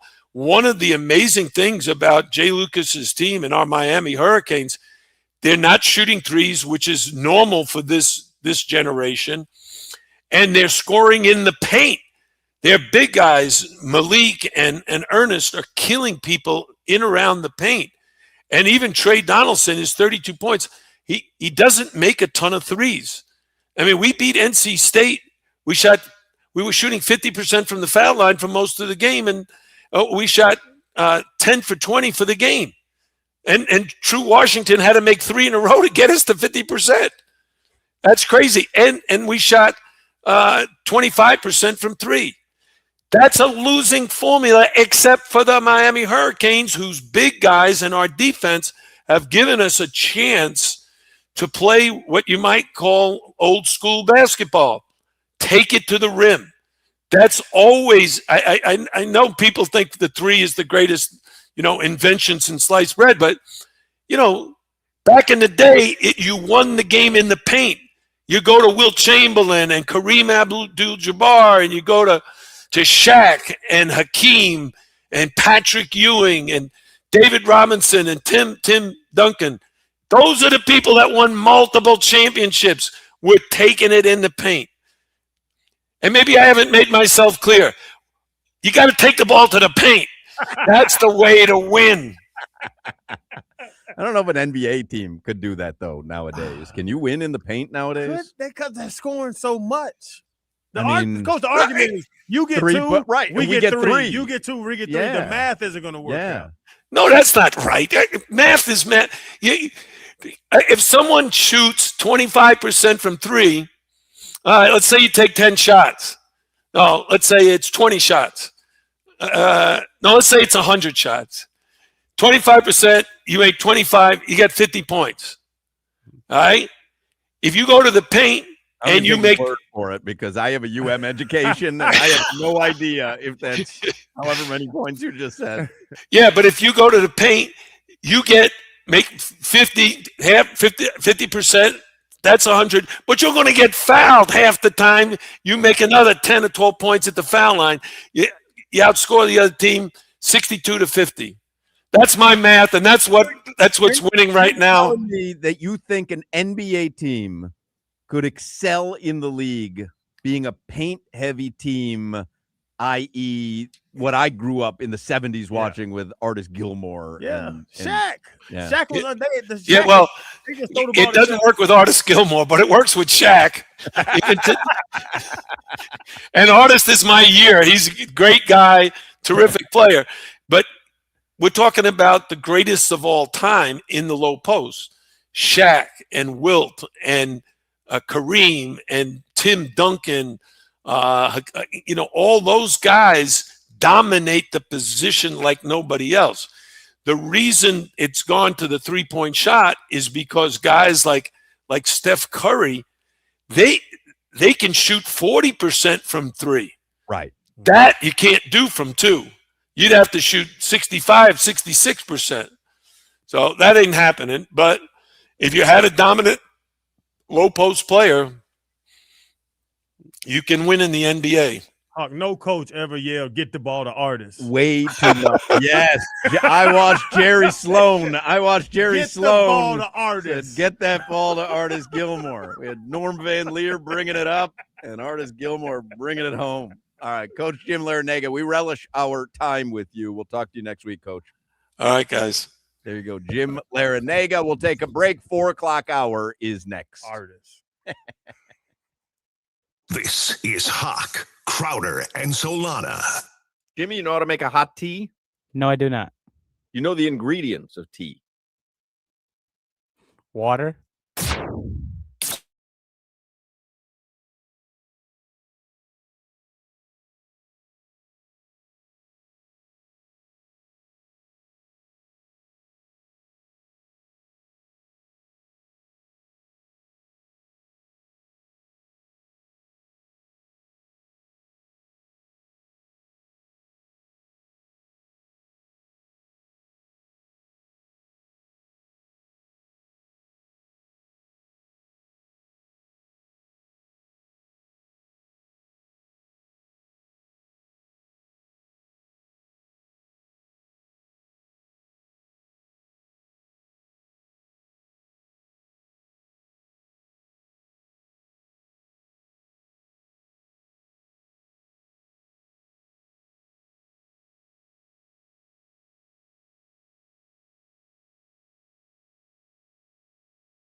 PM and we back on the clock, so don't get cutesy. Dog lead the station unlocked. We got the sports talk and the drama to make sure the T-clock. WQAM is the Avengers with no weak spot. For Joe Rose, Woody Bo, Omar and more, Tobin and Leroy giving goosies galore. Yeah, for 2 to 6 is reserved for 3 legends. The captains of America, not no Chris Evans. For Spritz to McRibs and calling out game scores. Hotman, Crowder, Solana. Get ready for some more.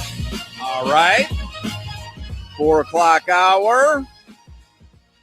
Got USA and Sweden 0-0 after 1 period. We'll keep watching that. We'll start out the 4 o'clock hour here with the stock market report. That's sponsored by Anajar and Levine Accident Attorneys. Call 1-800-747-FREE, 1-800-747-3733. Update on Wall Street. Dow Jones up 0.25%, 129 points. S&P 500 up 0.5%, up 38 points. And the NASDAQ up 0.75%, 175 points. The Dave Matthews Band is coming to I Think Financial Amphitheater at the end of May. We are giving away a pair of tickets every day this week. And today, the tickets will be given away at 5:20. So make sure you're listening at 5:20. It is a Live Nation show. You got to be listening to win. 15 minutes of heat. That's brought to you by Doral Kia, home of the Pricito, our lowest price. Visit them at Doral Kia or DoralKia.com. So NBA gets underway tomorrow, but the Heat don't play till Friday. Yahoo Sports did NBA power rankings heading into the second half of the season. And out of the 30 teams, and this seems about right, out of the 30 teams in the NBA, the Miami Heat power ranking is 18. I was gonna say 16, right in the middle. 18. Somewhere. The Heat, for all their bluster about being the league's hardest working team, lost to the tanking Jazz. That cannot happen. As Bam Adebayo said, we've got to figure out how to consistently win games. It doesn't matter if it's a back-to-back, 4 games in 5 nights, whatever it is. We've got to find a way to win against teams that are, I guess you say, trying to lose. He's correct. If they want to make any kind of noise, they need to win some games that they're not supposed to win. I mean, they really do. So I'm kind of with the Heat the way that I am with the Dolphins, which is I don't have much of a sense of anything other than blah right now. I'm hoping for something exciting, but I think with the Heat, it just kind of is what it is. They got to get through this season and hopefully find something in the offseason. Even when we did have Jimmy, who was our star, and he, even though Jimmy left on a bad note, Jimmy was very good for the Heat. Yep. But what he did, we were still in play-ins. Right. We weren't dominating the East when we had Jimmy Butler, and now not to have that star, and we're looking for him, and we're whale hunting, whatever you want to call it, Hawk. Beat bad teams, squeak out games with teams that are equal to you, and sneak up on some good teams. All of those have went downhill. We've lost to bad teams. We get beat by equal teams, and the good teams blow us out. That's the tough part, and it's a 41-41 team. I'm hoping we go 500. Ira Winderman tweets out, yes, Tyler Hero is scheduled to return to Heat practice Thursday, NBA source confirms.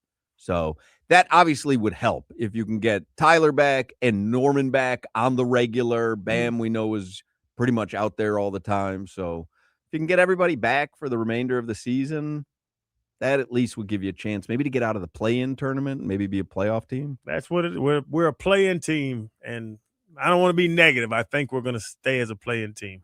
That seems to be the trajectory right now. Anything can happen, though, when you have Eric Spoelstra. Anything can happen. There was a tweet by Jordan Schultz that Tobin retweeted. I just want to make sure that it's legit. Give me a second here.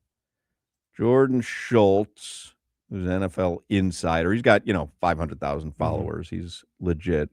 Says, sources, the Dolphins and 2-time Pro Bowl pass rush. No, that's not the one I was looking for. Sources. The Dolphins have had trade talks with teams regarding 5-time Pro Bowl safety Minkah Fitzpatrick.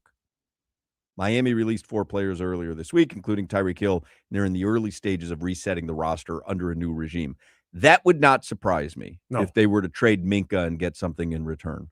Oh, no. It would line up right with what they're doing. All the captains, all the veteran players, all the big contracts. We have to reset. And that would be a reset with him. And Minkah, we even talked about how Tua is not going to cause any trouble. Minkah's opinionated and Minkah's emotional. And you're not going to convince Minkah, hey, we're going to go out here and go 4-13 and we're going to figure this thing out. And it doesn't make any sense for them to string him along that way anyway. What do they care? No, be honest with him and he'll be honest with you. Hey, we're rebuilding. I don't want to rebuild. I want to win now. Okay, well, let's agree to disagree or agree to agree and let's move on. Another tweet from Jordan Schultz. He had said a couple days ago, the Dolphins' preference has been to find a trade partner for Tua Tagovailoa. A cut is possible in the end, but a trade is their preference. My understanding is the new regime doesn't want it to drag too long. You ever had a car with 100,000 miles on it? Selling a lemon is the best option, but who's buying the lemon? Valid point. It's not there. No one's trading that $50 million contract. And well, that's my thing. What if I said to you, because there is some, I don't know if you've seen any of the scuttlebutt that Dolphins Colts could trade Tua for Anthony Richardson. He's got a big contract, right? Did they give him a new big contract or no? No, he's on his rookie deal. So he's deal. still on the rookie deal? Yeah. That would be beneficial for the Dolphins then. What about like Kyler Murray? What about taking on one bad contract for another, but just kind of getting a change of pace? I would love the fresh start and an athletic guy. It would be something different than what we're used to because Tua couldn't run. And if that's the case, yes. I really don't want to pay a dude $50 million not to be here. The everybody compares it to the Russell Wilson Denver thing. Well, they just literally like, we don't want you. Whatever the Giants will pay, y'all, you go there, we go here, get you out the building. I don't think Tua's a guy that's going to cause any trouble in the building. So let him stay. Man, you are on an island with that. Well, I shouldn't say on an island. There are some people on the chat that have agreed with you when you said that at the beginning of the show. But many people were very angry. We have to pay him anyway. He's not going to cause any trouble. He's going to sit in the corner. The little kid that sits in the corner, does his schoolwork and doesn't fool with nobody, leave him in the class. We don't have to get rid of him. He's not causing any trouble for the teachers. I don't know. Sometimes you just got to start fresh, man. Just got to start fresh. No matter the cost, just start fresh. It's enough already. But it's enough already, and he understands he's the backup. We understand he's the backup. You have no future here. Nobody else really wants you. They don't want to pay you the money. Chris Greer made a mistake. It's obvious now that they're going through this where you're reporting they want to trade, but there's no. I'll sell my house for $10 billion. Who's going to buy it? That's the thing. If I can't get rid of it, I'm going to stay in my house. I want to stay in the Tua house because nobody's paying $50 million for the house. Is he as bad? It makes it because I've never thought Tua was that bad, but I just think there's very few situations. He's not that old. There's very few situations in the NFL where a quarterback is so bad nobody seemingly wants him. Even he's not worth $50 million. Well, that is indisputable. Oh, if he was $10 million, $12 million, we wouldn't be upset. Right. You'd froth at the mouth to have him as a backup. And that's what I'm saying. I think the disconnect is he's our backup. A $50 million backup, we got to pay him the money anyway. So pay him and let him be the backup. Like the mental transition would have to happen with him, the organization, the coaching staff, everything. He's not QB1. We're talking to Quinn Ewers, Malik Willis, whoever it is, Kirk Cousins, we hear all the names. That's QB1.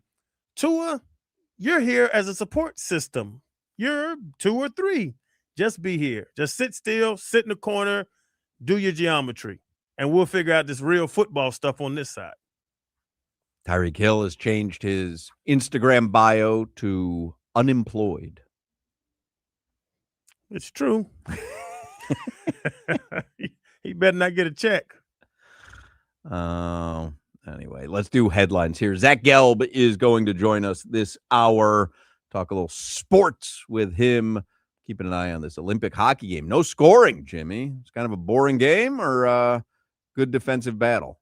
Maybe a little bit of both. A little bit of both? Well, I need a couple of goals because I've got USA -1.5. So I'd like to be able to cash that ticket.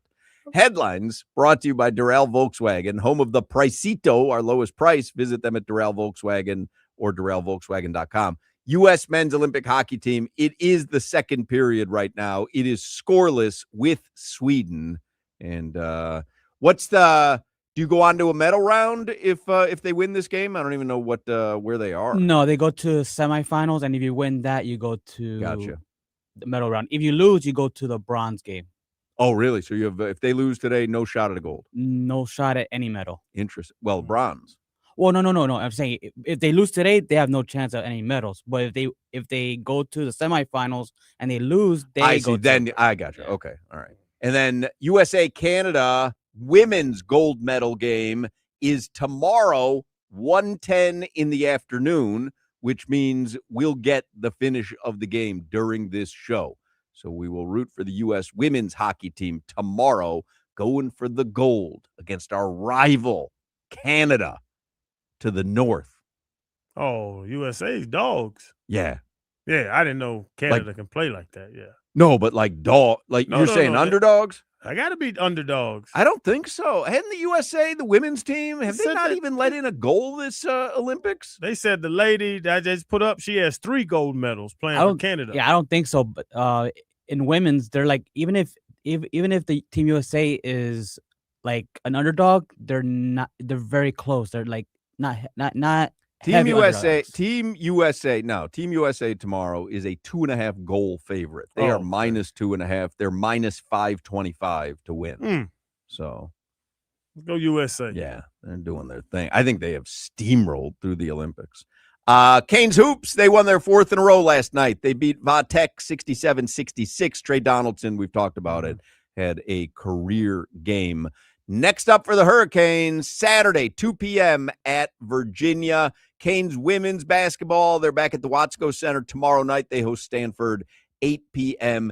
Canes baseball, Jimmy was having the time of his life last night. And tonight. What were you watching it on last night? On ACC Network or it was on ESPN? No, ACC Network Extra. Gotcha. On Disney Plus. And tonight they're going to have same thing. Telecast as well. Canes baseball, incredible. Not on TV, but on internet TV. Gotcha. Yeah. You're a dedicated fan.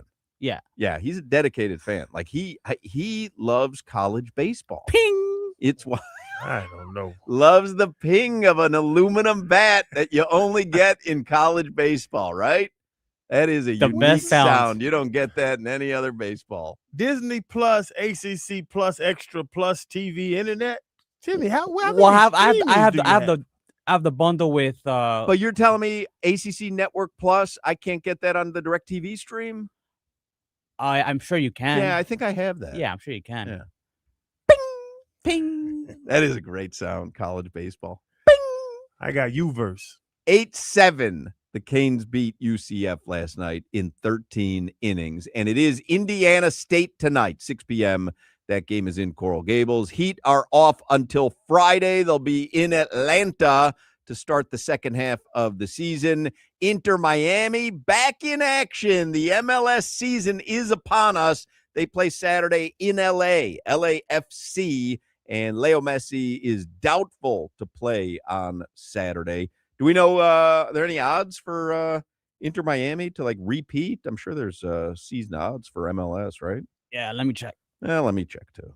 We got nothing going on though, do we? Is there anything going on? Just there? Gelb. Yeah, just Gelb's coming up. Is he signed in yet? Not yet, but I gave him the link. All right. Because if he was there, what do we got here? Other sports. I don't even know how to find this. All sports, soccer. How come I can't find this? Kind of early. Let's see. To repeat or for the game coming up? No, just to repeat. I want to know what the season odds are. But there's so many soccer leagues. How come I can't find MLS? They don't have any odds out for MLS? You see it anywhere, Jimmy? No, I'm looking at the Hard Rock Bet. Some of these names I can't even pronounce. Yeah, I just opened up the app. Yeah, that's what I did. But do you see any MLS stuff? Dynamagos Agrog is plus 125. Oh, put that in for me. Okay. Oh, here it is. MLS. All right, here we There you go. go. Here we go. Found it too. Here we go. Team futures. Inter Miami is the favorite to win the league once again. They're plus 350. And you know who's right after them? LAFC, which is who they play on These Saturday. are two dogs early. Yeah. Let's see. Games Saturday. Inter Miami Saturday is a plus 240 dog. LAFC is a plus 100 favorite, but that would make sense because there's going to be no Messi, right? Mm-hmm. And at home. Yeah. Yeah. Although Messi does have anytime goal scorer plus 140, so they do have odds for him, but I don't think he's going to play. But Yeah, they'll probably take that out. yeah, I would imagine. All right. Anyway. And the Marlins, they open spring training Saturday in Port St. Lucie. They play the Mets, and Marlins spring training home opener is Sunday in Jupiter. And this What is USA-Sweden game is still scoreless. 10 minutes left in the second period. Snooker is pool, isn't it? I don't know. It just says snooker. Yeah, it's a type of Like pool game. billiards. Yeah, Oh, it's, really? yeah, it's a type of game. This is. I've never gone into this little part of Hard Rock. Where you Bet. look at all sports. This is crazy. Yeah, you can find something Darts, at any snooker. time of the day. Literally, there's something to bet at any This time isn't of the good. day. Why did you make me hit this tab? This isn't good for me. Oh, yeah, snooker. I wake up at 4 a.m. a lot. Can't get no rest. Oh, you got to get some action in. You got Time the to World snooker Highlight start. League. Handball. Handball in Denmark. We got action. I got to Let's find go. a little niche, right? I mean, I can be the guy who knows more about Danish handball Oh, than I hate that anybody. you showed me this little app. Wow, there's NFL futures already. I don't know what the AFC East looks like. Buffalo Bills are the favorites, minus 115 to win the AFC East. Patriots plus 110. Jets plus 2,000. Dolphins plus 3,000. So the Dolphins are by far the worst team in the AFC East. That's, well, we're getting rid of all of our talent. Yeah, it would make sense. Devon Achane can't carry a whole team. Can he play safety? And your weather.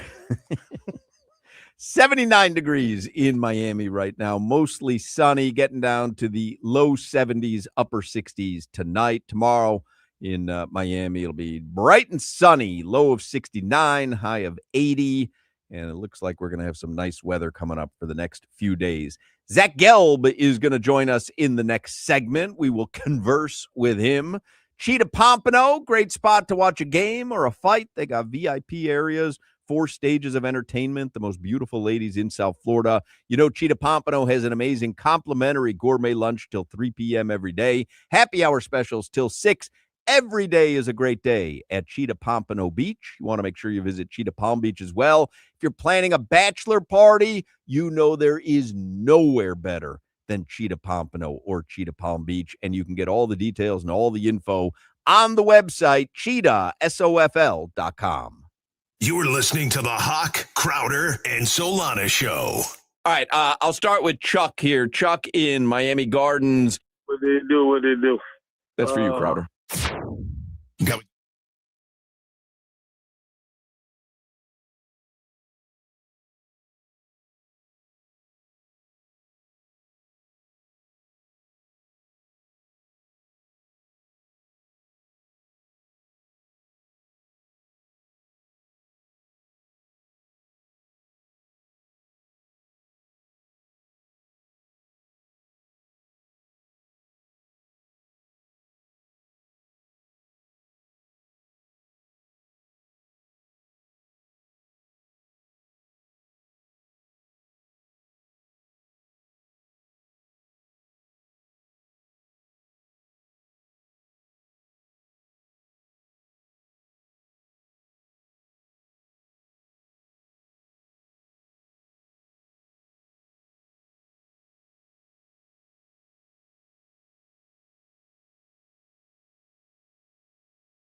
Oh, little stars and stripes. That means the USA scored a goal. Hey. Let's go. USA leading Sweden 1-0. About 5 minutes left in the second period. I've got USA minus 1.5 goals. That's really all that matters to me. We need 2 more goals, don't we? One more goal. Oh, yes. One more goal. We got action, Jack. Not a Florida math expert here. I dropped out. But yeah, USA leading Sweden 1-0. Zach Gelb is on the Toyota of Hollywood hotline. He joins us on Wednesdays. Zach Gelb hosts the Zach Gelb Show on 365 Sports. He's the studio host for NFL and college basketball on Compass Media Networks. You can follow him on social media at Zach Gelb. What's up, Gelby? Do you think Mike Ryan is rooting for Team USA? Why? I just saw that he got into it this past week with Boomer Esiason, and that was like a whole big back and forth. I guess Boomer was basically like, let's keep the politics out of the Olympics, and Mike Ryan lost his mind. So I was just wondering, you being Mr. Stugatz now, even though Stugatz left that show, if you were wondering if Mike Ryan was rooting for Team USA. I like Mike Ryan, but I'm just wondering. So. I would imagine that he is. I don't know if he is. Tries to come on and stir something up. I would imagine he is. I don't know. Ties to Sweden. This whole damn week, I've just seen Mike Ryan and Boomer Esiason fighting on my timeline. So it just begs me to wonder if Mike Ryan's rooting for the USA. Who fights with Boomer Esiason? That's a weird phrase. A Republican and a Democrat. You watch the Dolphins kind of jettison a whole bunch of players this week. Bradley Chubb, Tyreek Hill. There were some others, Nick Westbrook-Akine and James Daniels. And they're doing a reset.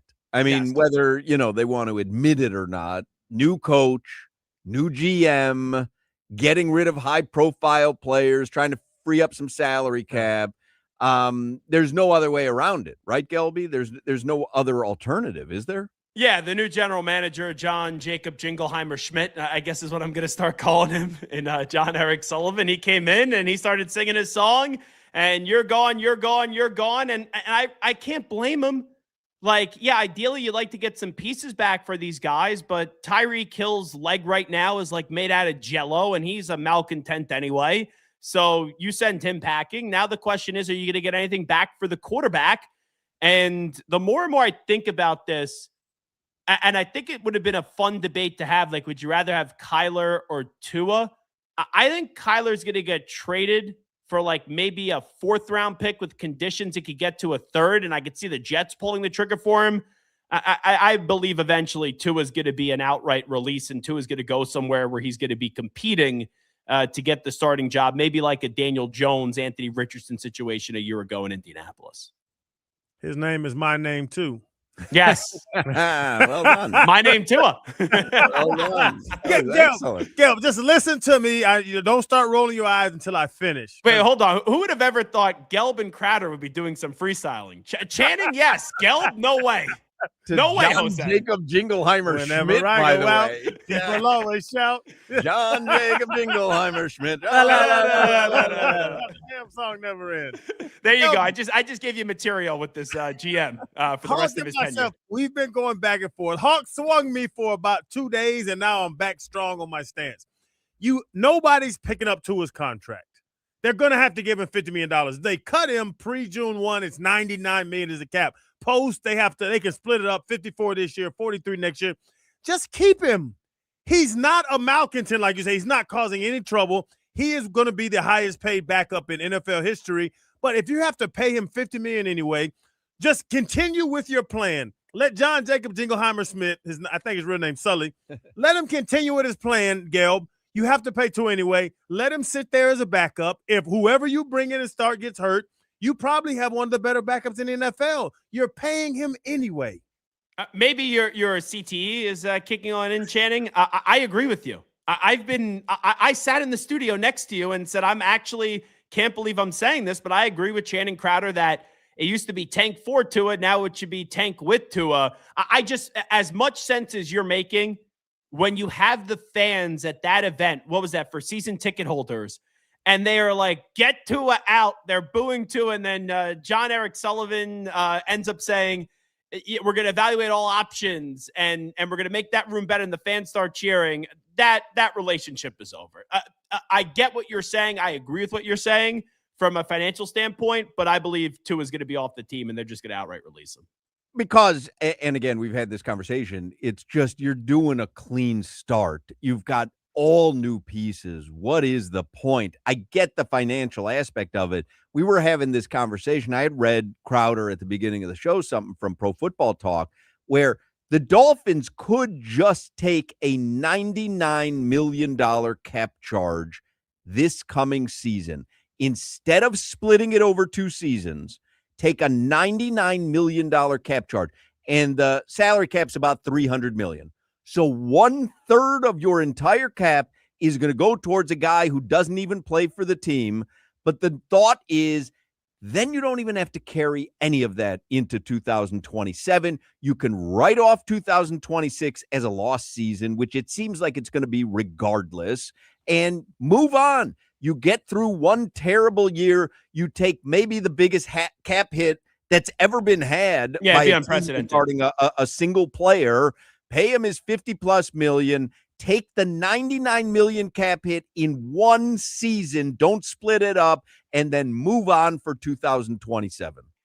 You're talking to a guy when they say, oh, like you have to go pay your health insurance for a year. You get quarters, you just pay it all up in front. I pay it all up in front. So like that's if you know that you could be gone with what you're trying to get rid of and have no financial commitment after 1 year. Yes, it seems crazy, but it's not as crazy as what it seems, especially because this year is going to be such a lost season. But then when you build the rest of the roster, you're going to have to cut some corners. And Channing knows this, right? When you're in a locker room, the players want to win. Even if the general manager is not trying to win this year, how can you get the players to at least believe that they're trying to put the players in the best position to succeed? You take $99 million up 1/3 of the salary cap for a player that's not on your roster. That's going to be where you get into some hairy situations. And I would say to piggyback that with that encouragement, it would be whoever that quarterback is. Well, that's a big thing. Like who are you bringing in? If you do that with Tua, are you going to be able to afford a Malik Willis? If it's just, go play Quinn Ewers, throw him to the Wolves for 17 games this season, that's a different conversation. And that's what I was going to say. Is it Quinn Ewers? Because a Devon Achane, a Chris Brook, who I think are the two guys that pop in my mind with guys they have to keep. There's a couple guys that you can center a Super Bowl team around that are on this roster. You just don't have 40 of them. You have 3 of them. But how do you encourage those? What name encourages those guys? Malik Willis is one of them. Kirk Cousins is just going to be out there. His name keeps popping up. He would get destroyed behind this line. You think Tua was bad behind this line? Wait till you get Kirk Cousins in there. He's less athletic than Tua. I don't know if that phrase has ever been said but he's more mobile. But is it Malik Willis? Is there any other name you've heard that could invigorate a fan base like you said that was chanting get rid of Tua? With this regime, the only one that makes sense is Malik Willis. I don't want to go give Malik Willis this big time contract. I would rather just suck for a year and then see you could get in the draft. Kirk Cousins, no. That attention whore, Derek Carr, no thank you. Like you go through the names here, there's just not a name that really gets you excited. This team's gonna suck. It's weird for me to say this. This team should take a page out of the Jets playbook. And I know people would be like, what? The Jets had some pieces. They said goodbye to those pieces. They traded Sauce Gardner, got 2 first-round picks back. They got a first-round pick back for Quinn and Williams. And now the Jets have 5 first-round picks over the next 2 years. Darren Muji may get them all wrong, and the Jets may be hiring a new head coach and a new GM. Like, you still have to get the picks right. But at least there's a plan in place. Like, at least you could sell me on that. Like, I think Jalen Waddle is a heck of a player. I would trade Jalen Waddle this offseason because that's a piece that you could get some significant capital for. Is he looked upon as someone who can bring something in return? Crowder and I and Solana have had differing opinions on I think Jalen you can at least Waddle. get a first-round pick for him. Really? Yeah, he's a young player. You can get a first-round pick for Jalen Waddle? You know my take on Jalen. Yeah. I'm not impressed with Jalen Waddle's game at all. But put it this way. You have, let's say, Denver, New England, Buffalo. I know those two are in division, and the Dolphins kind of used the Bills at the deadline. It didn't work in their favor, so maybe the return's not that rich. If you're a team that was in the postseason this past year, now you're looking to take that next step, why wouldn't, are you going to get that much better of a player at 26 through 31 than what Jalen Waddle is going to be? And at least with Waddle, you may say, hey, the guy's not as good as what you may think. It's not like he had a really good quarterback in Miami. So if I put him with Josh Allen or Drake May or Bo Nix or somebody else, that could be a guy that ends up being the player we thought he could be out of Alabama. You're a Patriot guy. Would you want Jalen Waddle? Would he automatically become the number one threat on the Patriots? I'd pick him up. I'd take him to Joe's for a goodbye meal, then drive him to the airport, then stop off in Boston, and maybe we go to Santarpio's for pizza or something like that in a second. Huh. Interesting. Yeah. Joe Shad. I just saw Joe Shad from the Palm Beach Post tweet out, if John Eric Sullivan can trade Tua Tagovailoa, no matter how much the Dolphins pay down his contract, it's a win. That would be a remarkable achievement for the new Dolphins general manager. I personally won't hold it against him if he can't. Why? Tua's injury history. And we were having this conversation earlier too, Gelb. Is Tua, is he looked upon as a bad quarterback? I almost think that's a little bit overstated. He had some very good seasons with Miami. I don't think of him as a terrible bottom of the barrel NFL quarterback. Now, can you question that? That's what the question is, right? It's damaged goods, right? That you just don't know if he's going to be able to remain healthy. If I'm Tua, this is what I would do. I would want to get released, and I would go to two places that stand out to me. I would go to Minnesota, where you're in a dome, so obviously you don't have to deal with the cold weather there, because if it's outside, Tua's going to be screwed. But I would go to Minnesota, and I would look at it and say, J.J. McCarthy is either going to get hurt, which he has multiple times for the first two seasons, or he won't be good enough. And then I'll be there. And then I'll get thrown into a situation with Justin Jefferson, assuming Jordan Addison's on the field, Jordan Addison and TJ Hawkinson with Kevin O'Connell. If I'm expecting Indianapolis will either get a deal done with Daniel Jones or franchise tag him, but for some reason, if Jones winds up elsewhere, I think going to Indianapolis isn't a bad idea as well. We have Jonathan Taylor. You're in a dome. Shane Steichen is the head coach there. We'll see what happens with Pierce and Pittman.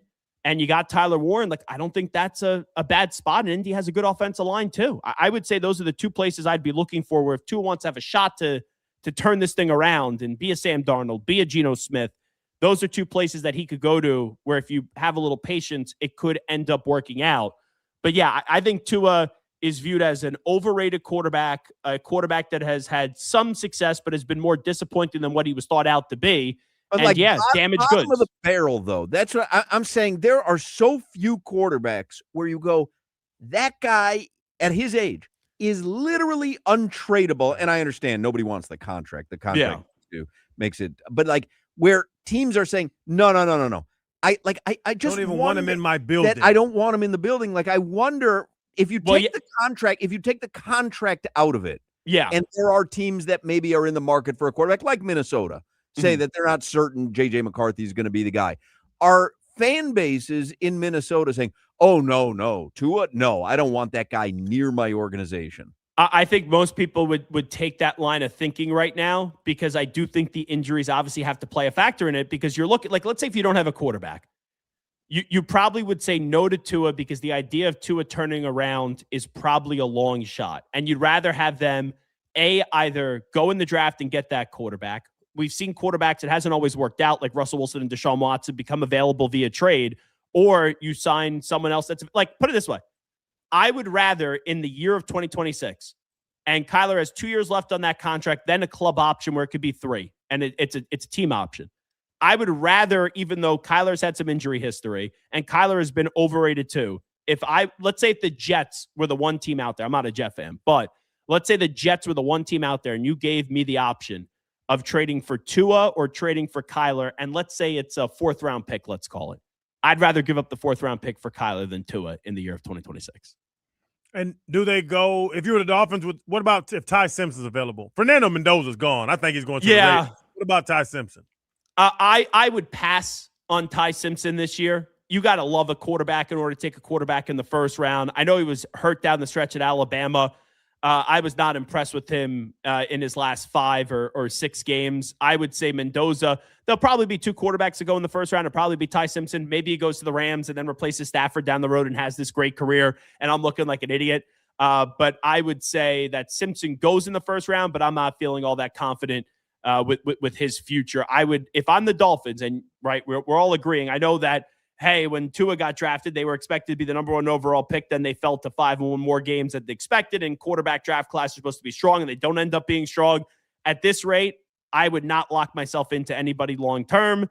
And I would just say, if it comes to drafting a quarterback in the first round, you're better off doing so probably next year. You watching the Olympics at all, Gelby? I've not been really that big into the Olympics, but the hockey I will always watch. But the other Winter Olympic sports just doesn't. Yeah, the Lindsey Vonn thing was disappointing. With the injury, it was unfortunate with that story. But I haven't been a big Olympic guy. Curling? You watch any of this curling? I think actually we would be great at bobsledding. Like we are the WQAM bobsled team. We throw Solana out there, but you have Channing, Hoch, myself, and Jimmy in a bobsled. I think we'd be pretty good.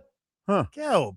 Channing in the ice would be great. Where's your position on this bobsled? I think the 2 heavy guys are in the back. The 2 taking up space. Probably are we, So but the front to get us going down the No, I think it goes smaller to bigger. So I think you're. So you're driving? No. Yeah. No, Jimmy's Jimmy. driving. Oh, Jimmy. yeah. Well, he's the thing. Oh, he's too excited. He's too excited already when he said his name. If we got stuck, I think I'd be able to get out and just push. And then you guys would go faster. You'd have to sit kind of, he'd be spooning you, Crowder. So I'm between Gelb's legs? Right, and I'm in front of you. No good, no good. Yeah, that's not good. No good. Yeah, that wouldn't be good. No good, no good. You know the Shamrock Channing would Shake? be like, I didn't know this Jewish guy could poke me in the back that big. You know the Shamrock. Put that away, Gil. Shamrock Shake got released yesterday. Do you go to McDonald's to get a Shamrock Shake? No, I'm not a huge fan of McDonald's and Shamrock Shake. The Shamrock Shake. Have you ever had one? No, I've never actually had one. What? Yeah.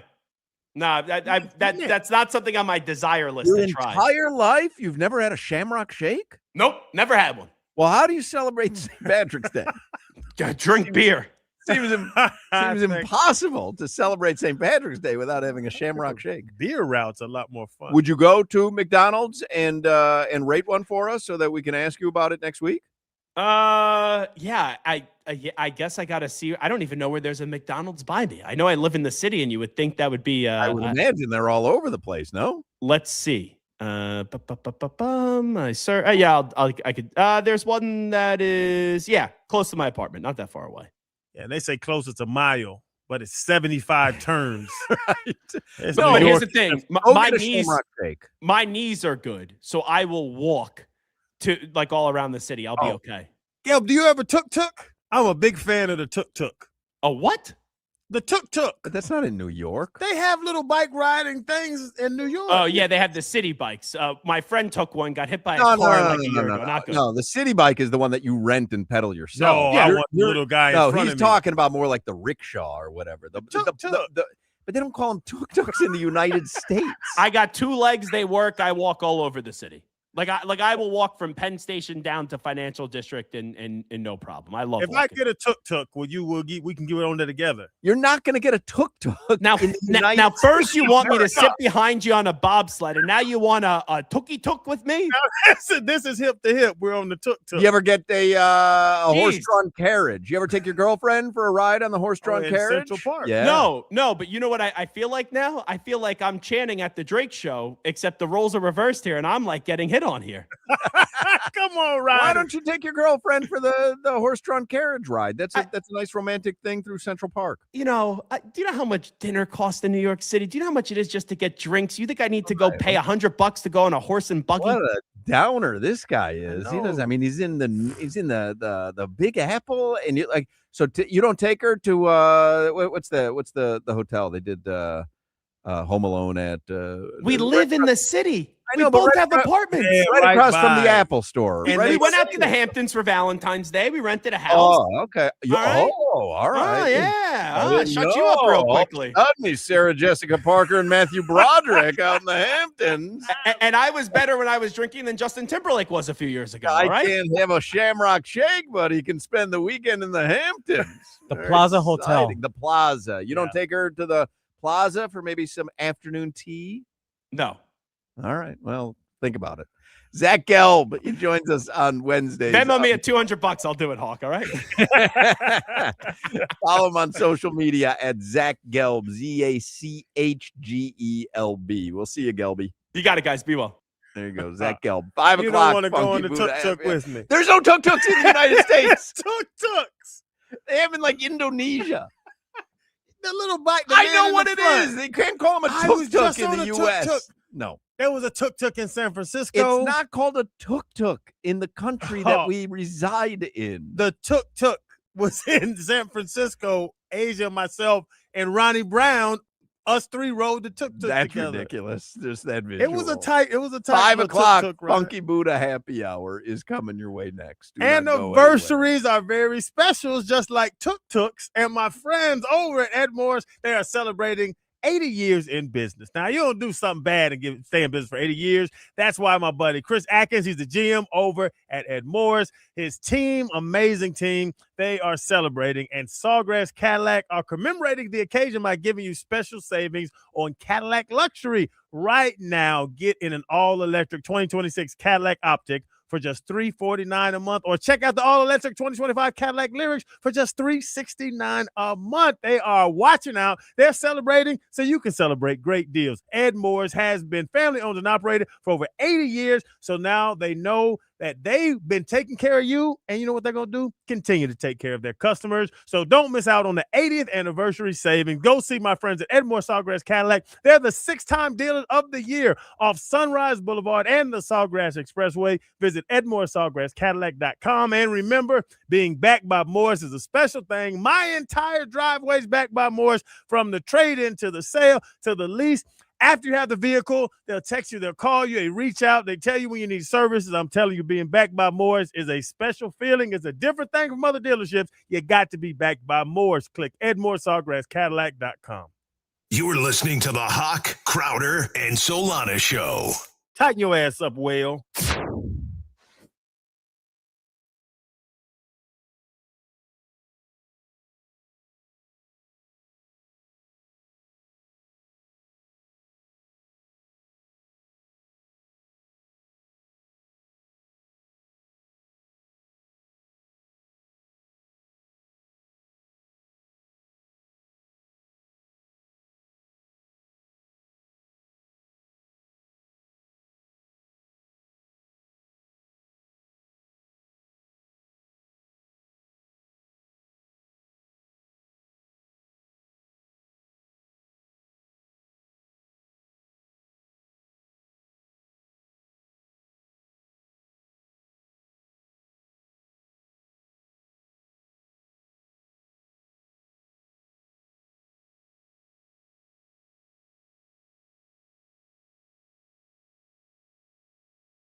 I see John Travolta is 72 today, and this is from Greece, of course. I know how Jimmy's mind works. Scary thought. That's a dancing fella there, boy. 5 o'clock hour is the Funky Buddha Happy Hour. And Funky Buddha is the home of sticky treats. And you've got, it really is one of Funky Buddha's most requested beers, Sticky Treats. It's the Rice Blonde Ale with vanilla. Brings a taste that's not unlike your favorite rice cereal and marshmallow snack. And there's a big taproom party to celebrate its return, and it's Friday, and it runs through Sunday. They've got exclusive beers and flights and activations, and you can find Sticky Treats statewide at a retailer near you very soon. When I'm around the state and they have Funky Buddha and I do the old, those old insurance commercials, Don't Be Your Parents. Yeah, I love those. And I start to, I know the owners of this brewery. And the little 22-year-old. 100% what they warn of. Okay, yeah, big man. So what appetizers? I don't give a damn that you know Ryan and Casey since, but I'm proud of it. Well, they've got a hockey watch party going on at the tap room right now. So what is it? The second period? No, it's the third period, huh? Yeah, 1-0 USA leading Sweden. I guess these are your headlines as well. Oh, how about this? I just saw this. Free gloves off when Matthew Tkachuk scores. Oh. Come on, Tkachuk. Who has the USA goal today? Do you know, Jimmy? I do not know. Find out. I mean, in at your leisure. I didn't mean that as a command. The Dave Matthews Band, by the way, is making its annual stop at I Think Financial Amphitheater at the end of May, and we've got a pair of tickets every day this week, and we haven't given away our pair yet. We are giving it away at 5:20. So about 17 minutes from now. Just make sure you're listening. It's a Live Nation show.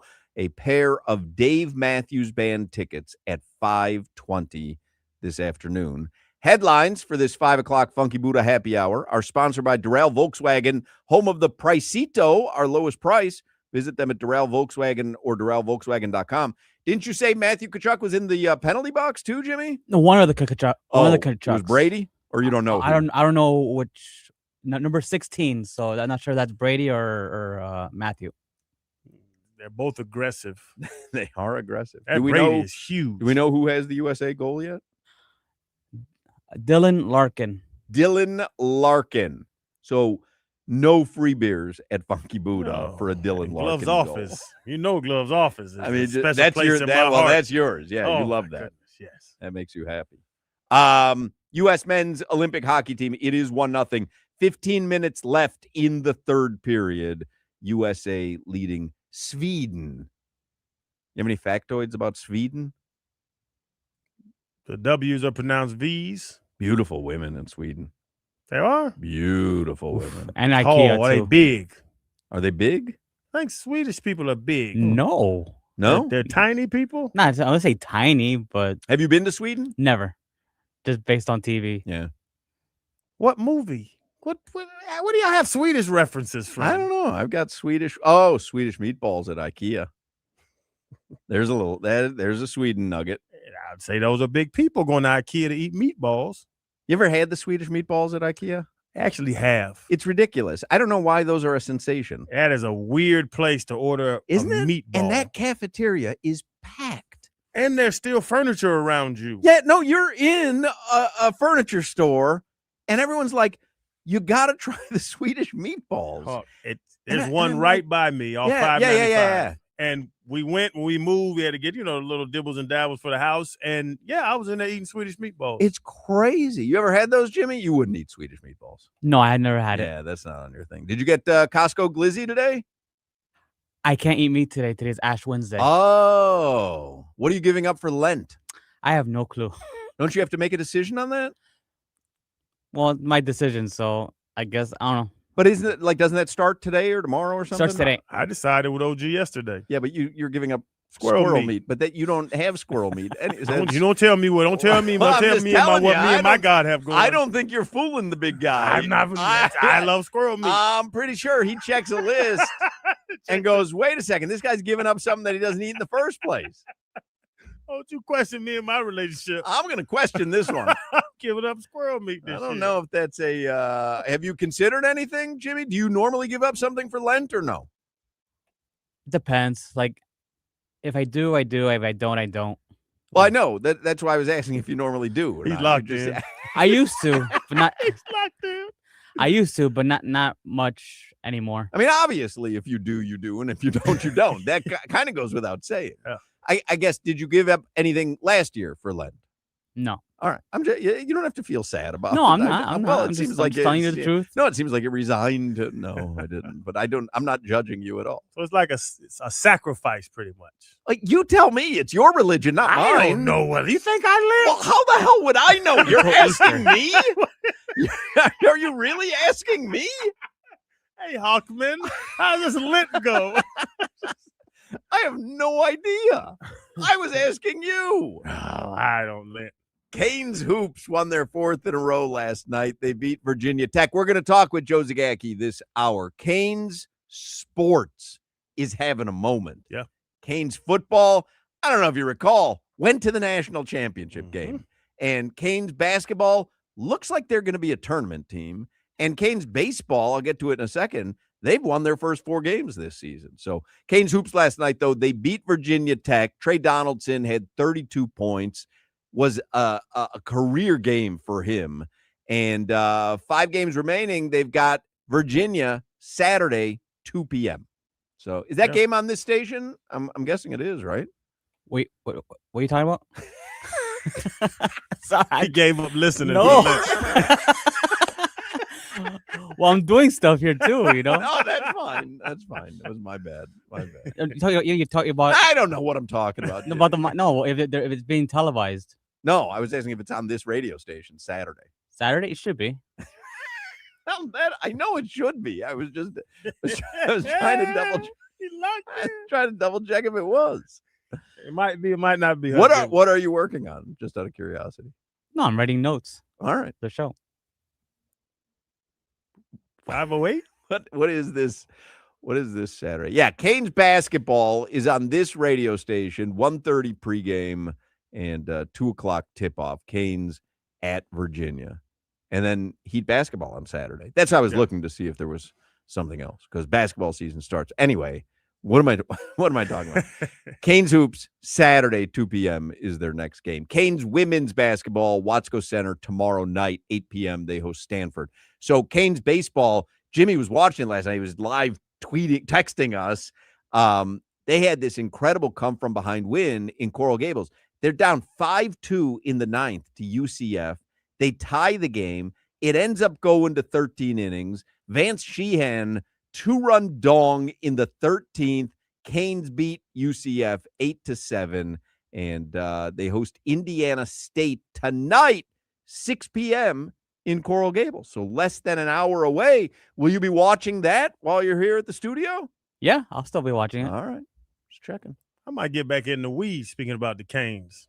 Because the sports teams basketball are teams balling, baseball teams whooping people. Is Florida any good in basketball? Yes, we are. They are? Yeah, we're ranked. Y'all are Going to ranked. the tournament? Yeah. Are we going to the tournament? We live in the tournament. We're in the tournament before the tournament even tournaments. They beat the Canes this season. I remember. Yeah. What happened in the tournament? Saturday, the MLS season opens, and Inter Miami will be looking for back-to-back MLS Cup titles. Leo Messi and Inter Miami begin their quest. Saturday in LA at LAFC, Messi doubtful to play. Marlins open their spring training schedule on Saturday in Port St. Lucie against the Mets. Marlins spring training home opener is Sunday in Jupiter. Dan Day texting me, he is giving up dark beers for Lent. No stouts or quarters, only IPAs, blondes, and ambers. That's a sacrifice. Is it? I mean, is that like the sacrifice that the big guy is looking for? Yes, if he loves a stout, I love a good squirrel. You've never eaten a squirrel since I've known you. Man, a pork loin, a squirrel loin. Weather in Miami right now, 78 degrees and mostly sunny. Get down to the upper 60s tonight. It's going to be a beautiful day in South Florida tomorrow. Bright sunshine, high of 69, low of 69, high of 80. Somebody sent me, because we were talking about this yesterday, because you criticized my sacrifice. Somebody said back in the 1400s, people would give up everything but beer and water. Really? Yeah. For 40 days. And they said they lose 20, 30 pounds. Well, what did Aronde tell us yesterday? He's giving up fast food, carbs, alcohol, any place that has a drive-thru. place that has a drive-through. Yeah. So theoretically, he could still go to like Chipotle. Yeah. Or Five Guys. Five Guys doesn't have a drive-through, does it? No, they don't. No Five Guys has a drive-through. Well, that I know of. Yeah. You could take your tuk-tuk. I'm going to buy a tuk-tuk and I'm going to drive it around Davie. Crowder's tuk-tuk. I think you should. I'm going to make a killing. Omar Kelly tweeted out, for the record, I don't see any possible way the Dolphins can take a 1-year, eat all the cap loss in 2026 hit for Tua Tagovailoa. I don't see the realistic possibility to create that kind of cap space. If you do, share and keep all the restructure talk out of it. It's just taking your medicine as far as I'm concerned. Like, if you take a $99 million cap hit in one season, you're just taking your medicine. You're saying, hey, we're going to have to do this at some point. Let's do it all at once. Hold our nose for the entire 2026 season. We'll field the best team that we can field when 1/3 of our salary cap is going to someone that's not playing for us. Yeah. And we'll reconvene in 2027 and hope it's all corrected. I do believe Omar saying it's possible, but now that thought goes into action where other teams are working with $300 million and you're working with $200 million. The answer would be, how do I sell a roster to a fan base that's a third, or 2/3 of everybody else's? And that's what it'd be. It's not going to be any big signings. There's going to be no big splashes. Devon Achane is going to want to get paid. But Jordan Brooks is going to want to get paid. But my point is, they're not going to make any big splashes this offseason anyway. It would be foolish, right? Like, it'd be foolish. They know what 2026 is going to be. So it would be foolish.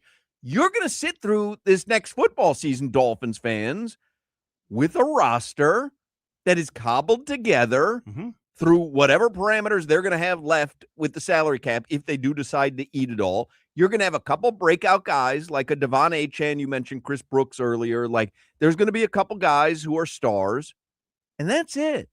You don't have the ability. I mean, everyone's saying the thought is that they can go find some people. Like Bradley Chubb created some money. We need to now replace Bradley Chubb.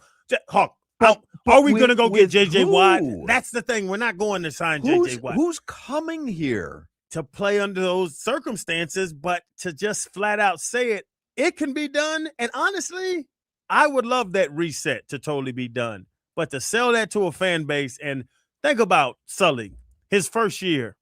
Now, everybody else is working with $1. I'm working with 60 cents. I'm just telling you that. But that's the reality of it. But that's his decision. I'm deciding to work with 60 cents. And everybody knows it. Everybody can see it, and they know where that money's gone. We know, and we can all point at Chris Greer. That's what's happened, Hawk. Well, We're all pointing at Chris that's Greer. what you do, though. If you're the Dolphins, that's what you do. And by the way, that's not falsely putting the blame on someone. That's exactly They what are it is. in this mess because Chris Greer gave Tua a contract that shouldn't have been given. And again, text me all you want. I was all for it. Most people, I think, were. And you remember when he walked out there having just gotten that contract and the crowd went crazy. Yes. He did the show me the money thing, and people there at training camp went crazy for Tua.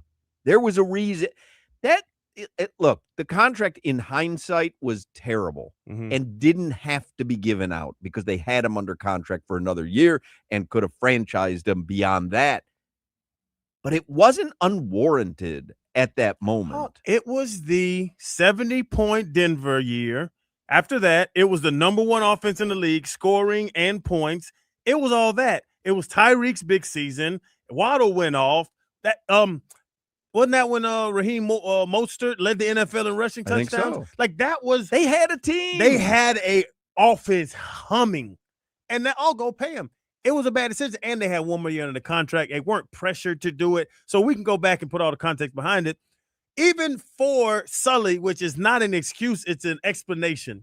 I have to do this because Chris Greer signed this dumbass contract. This is what I have to do. But now I'm not going to be able to bring y'all any stars. We're just at 2 and, But again, 15, it is what it is. But my point is anyone expecting them to bring in stars regardless? I think you expect change with a new regime. Oh, well, you're getting change. What, not all minuses though. Huck, you can't give a brother. You're getting change. Give a brother 3 pluses. You give me 7 minuses. Give a brother 3. And pluses. I told you earlier, Jordan Schultz, the NFL insider, tweeted out earlier today, the Dolphins have had trade talks with teams regarding Minkah Fitzpatrick. So Tyreek is gone, and Bradley Chubb is gone, and Nick Westbrook-Akine and James Daniels, probably Tua. Looks like Minkah might be on the way out as well. And again, I don't know how Dolphins fans would react if Jalen Waddle was moved, if Devon Achane was moved, because if you're really resetting and you're trying to put together some draft assets, your high value guys are Jordan Brooks, Devon Achane, Jalen Waddle. Those are the 3, I believe, right? That's it. What you got. Yeah. That's sad to say that, but yes, those are the value pieces on your team. Somebody texts in, the fan base is already there. If you're a real season ticket holder, you'll stay a season ticket holder. We love the Dolphins. We're not as stupid to believe they're doing anything that they're not going to do. Guy says, not the stupid logo, but the Dolphins are #1 team in Miami. Actually, you want to placate the fan base? Sell off all the pieces, but go back to the old logo. Everybody will be thrilled. So put the little mean dolphin on there. No, the friendly dolphin. The 1960s logo? Wasn't it the friendly dolphin? The flipper dolphin. Yeah. I think that was the 90s, like the 80s, 90s logo. Wasn't he a happy dolphin or no? Was he an angry dolphin? No. I think it was gentle dolphin. Like a gentle dolphin. Oh, okay, yeah. Let's see. What'd you find out, Jimmy? Nothing. Jimmy, I got to see these notes. USA leading Sweden 1-0, 6.5 minutes left in this game. And obviously we want Team USA to win. We'd like them to win 2-0 so that we can cover the 1.5. That would make it even greater. They're going to pull the goalie soon, right? Well, I would think so, right? I mean, not soon, but probably with 3.5 minutes to go. Yeah, not yet. Make a tough decision, coach. All we need is a little empty netter action. That's what I'm talking all about. we need. That's all we're looking for. All right, let me give away these Dave Matthews Band tickets. Dave Matthews Band coming to I Think Financial Amphitheater at the end of May. We've got a pair of tickets every day this week. Today, I told you 5:20, and it is 5:20, and it's a Live Nation show. What caller number would you like to take, Crowder? Let's take number 12. Caller 12. 305-567-0560. 305-567-0560. Caller number 12 will get 2 tickets for Dave Matthews Band at I Think Financial Amphitheater, a Live Nation show. Joe Zagacki is going to join us in the next segment. We'll talk about the Red Hot Hurricane Athletic Department. In Miami, we don't drink coffee. We drink cafecito. And our pastries, we call them pastelitos. And when you want a low price, you always pay less with your Pricito at Doral Volkswagen. Take advantage of a Pricito now on all your favorite new Volkswagen models like a Tiguan, Jetta, Taos, Atlas, and more. Do not wait. Hurry to Doral Volkswagen today. Don't miss your chance to save on a new Volkswagen with easy financing, fast service, and the best value for your money, because you always pay less with your Pricito at Doral Volkswagen. Visit them at Doral Volkswagen or start shopping for your Pricito now at DoralVolkswagen.com. You're listening to the Hoch, Crowder, and Solana show. Woke up this morning, got me some gabagool.